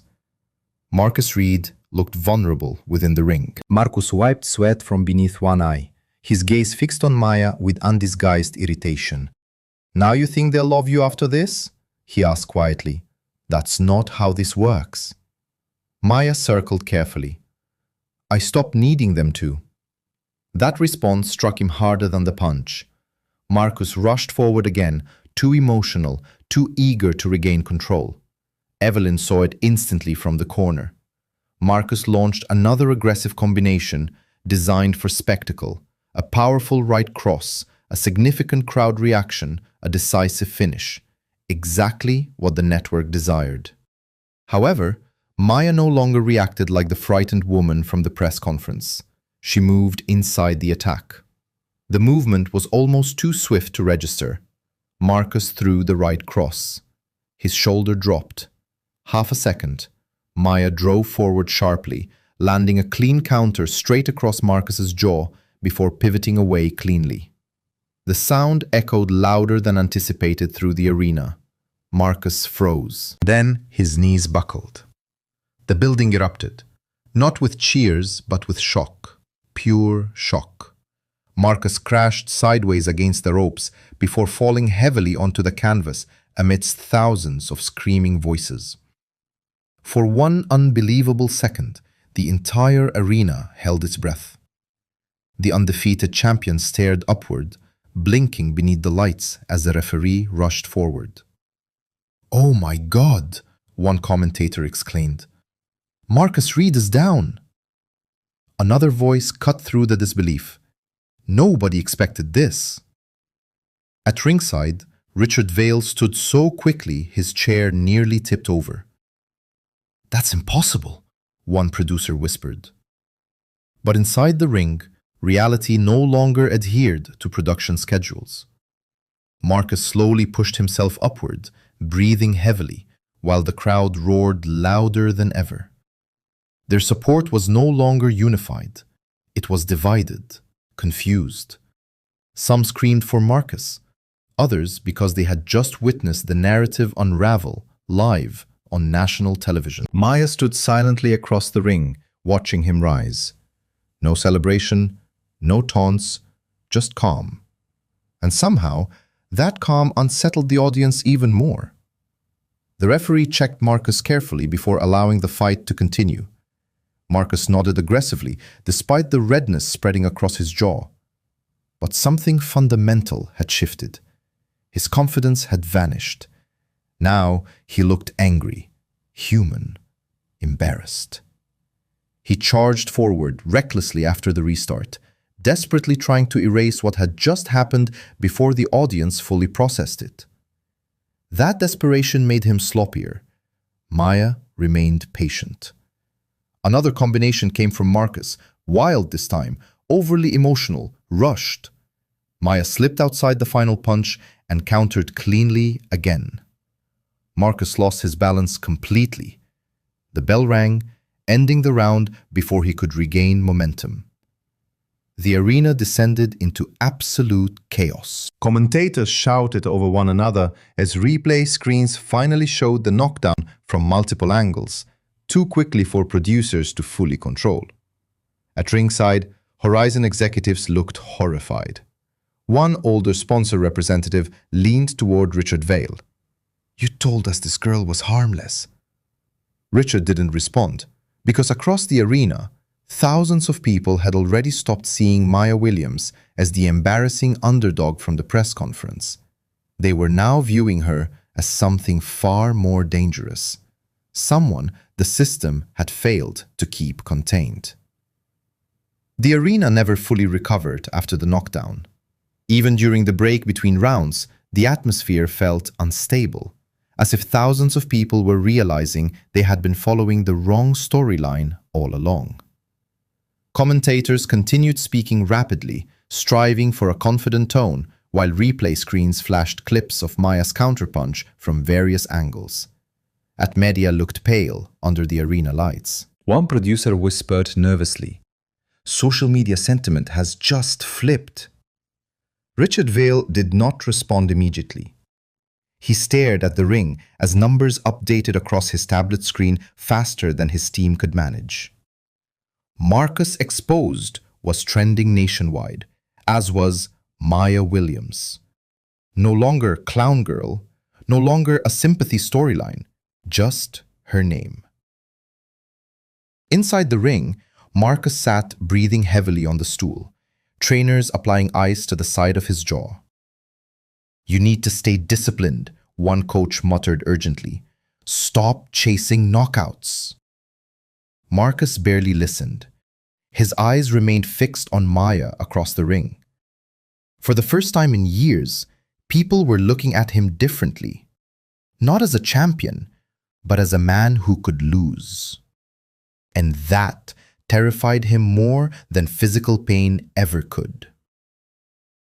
Across the ring, Maya sat quietly while Evelyn wrapped a towel around her shoulders. "You all right?" Robert asked carefully. Maya nodded once. Yeah, but her heartbeat sounded thunderous in her ears now, not from fear, but from clarity. Evelyn leaned closer. "Listen carefully. Marcus is done performing now. Everything after this gets honest." Maya looked across the ring at him. For the first time that night, Marcus looked tired. Human. The bell rang. Final round. The crowd rose instantly. No coordinated cheers now. No certainty. Just raw noise filling the arena as both fighters stepped forward beneath the lights. Marcus attacked immediately, not with flash, but with desperation. His punches landed harder now, fueled by humiliation rather than strategy. Several strikes slammed against Maya's guard as the audience screamed after every exchange. One commentator shouted, "Marcus Reed knows he needs control back right now." But another responded more cautiously, "I don't think this fight's about control anymore." Inside the ring, Marcus pressed forward aggressively, sweat flying from both fighters beneath the bright cameras. "You think one good round changes anything?" Marcus snapped between punches. Maya blocked another jab. "No." Marcus swung again. "Then why are you smiling?" Only then did Maya realize she was. Not arrogantly, not cruelly, but freely. For the first time since this entire nightmare began, she no longer felt trapped within someone else's narrative of her life. Marcus saw it too, and it unsettled him. He rushed forward recklessly with another heavy right cross. Too emotional, too eager, the exact mistake Evelyn had predicted. Shoulder drop, half a second. Maya stepped inside cleanly and landed one final, sharp counter directly across Marcus's jaw. The impact snapped his head sideways. The arena erupted. Marcus stumbled backward, attempted to regain his balance, then collapsed hard against the ropes before dropping to one knee amidst thousands of screaming voices. The referee began the count immediately. 1. Marcus blinked hard, trying to stand. 2. The crowd noise became deafening. 3. At ringside, Richard Vale slowly lowered himself back into his chair like a man watching millions of dollars disintegrate in real time. Marcus pushed upward halfway before falling back against the ropes again. 5. The camera zoomed tightly onto his face. No confidence left, no performance left, only exhaustion and disbelief. Across the ring, Maya stood breathing heavily, her gloves lowered slightly. Still calm, still silent. And somehow, that silence carried more power than any celebration could have. 6. Marcus looked toward the giant overhead screens, replaying the knockdown again and again. This time, the network couldn't obscure it, couldn't edit around it. Reality had arrived too swiftly for production control. 7. Marcus attempted to stand again. He failed. 8. The crowd began to comprehend what they were witnessing. Not just an upset, but the collapse of an image. 9. Marcus looked toward Maya one final time, and for the first time since they had met, there was no arrogance in his expression, only understanding. The referee reached 10. The bell exploded through the arena. The fight was over. For one stunned second, the entire building froze. Then, chaos erupted. Commentators screamed over one another as cameras swarmed toward Maya from every direction. Maya Williams has done the impossible, the biggest upset of the year. Marcus Reed has been knocked out. But Maya barely heard any of it. She stood in the center of the ring, breathing heavily beneath the lights, while thousands of people screamed around her. Not because she suddenly felt famous, but because she finally felt seen correctly. Across the arena, Robert quickly wiped at his eyes, pretending he wasn't emotional. Evelyn noticed and smirked faintly. Old man crying at boxing matches. How patriotic. Mind your business, Robert muttered. Meanwhile, Marcus sat against the ropes while medical staff checked him carefully. No humiliation now, no mockery, just silence, because losing publicly felt very different when the cameras stopped protecting you. As reporters flooded the ring and executives argued frantically near production stations, Maya slowly removed one glove and looked up toward the giant screens, still replaying her fall from the press conference beside the final knockout. Before, after the entire lie, collapsing in front of America, a young reporter finally pushed through the crowd, holding a microphone toward her. "Maya," he shouted over the noise, "what do you want to say to everyone watching tonight?" The arena quieted slightly, waiting for her answer. Maya looked around slowly, at the cameras, the executives, the screaming crowd, and finally toward Marcus, sitting silently across the ring. Then she spoke calmly into the microphone. "I spent my whole life getting told where I didn't belong." She paused briefly. "Tonight wasn't about proving I belonged in their world." The crowd listened in complete silence. Now Maya glanced once more toward the giant replay screen above the arena. It was about realizing I never needed their permission in the first place. For several seconds, nobody spoke. And somewhere beneath the flashing lights, corporate logos, and collapsing television narratives, Maya Williams finally stopped looking like somebody surviving humiliation. Now she looked like somebody who had survived America's need to keep her small. This story reminds us that the most dangerous form of injustice is not always violence, but the quiet way society decides who deserves respect before people even speak. Maya Williams was never underestimated because of her talent alone, but because of her race, her poverty, and the image others created around her. The world around her tried to turn humiliation into entertainment and weakness into identity. But the story shows that true strength begins the moment a person stops accepting the version of themselves created by fear, prejudice, and public opinion. Marcus Reed lost not simply because he was hit harder, but because he relied too heavily on image, applause, and the protection of a system built to favor him. In the end, the story teaches audiences that dignity does not come from public approval, fame, or power. It comes from refusing to let other people decide your worth. Thank you for staying with this story until the very end. If it touched your heart, I would truly love to hear your thoughts on the storytelling, the emotional pacing, or whatever stayed with you after listening. Every comment you share helps make the next stories more honest, moving, and meaningful. And if you have a powerful or meaningful story of your own, please do not hesitate to send it to the channel. It may become the next story to touch and inspire thousands of others. This video is a work of fiction created with the assistance of artificial intelligence.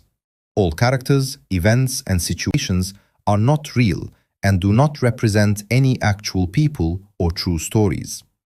The content is intended for storytelling and emotional illustration.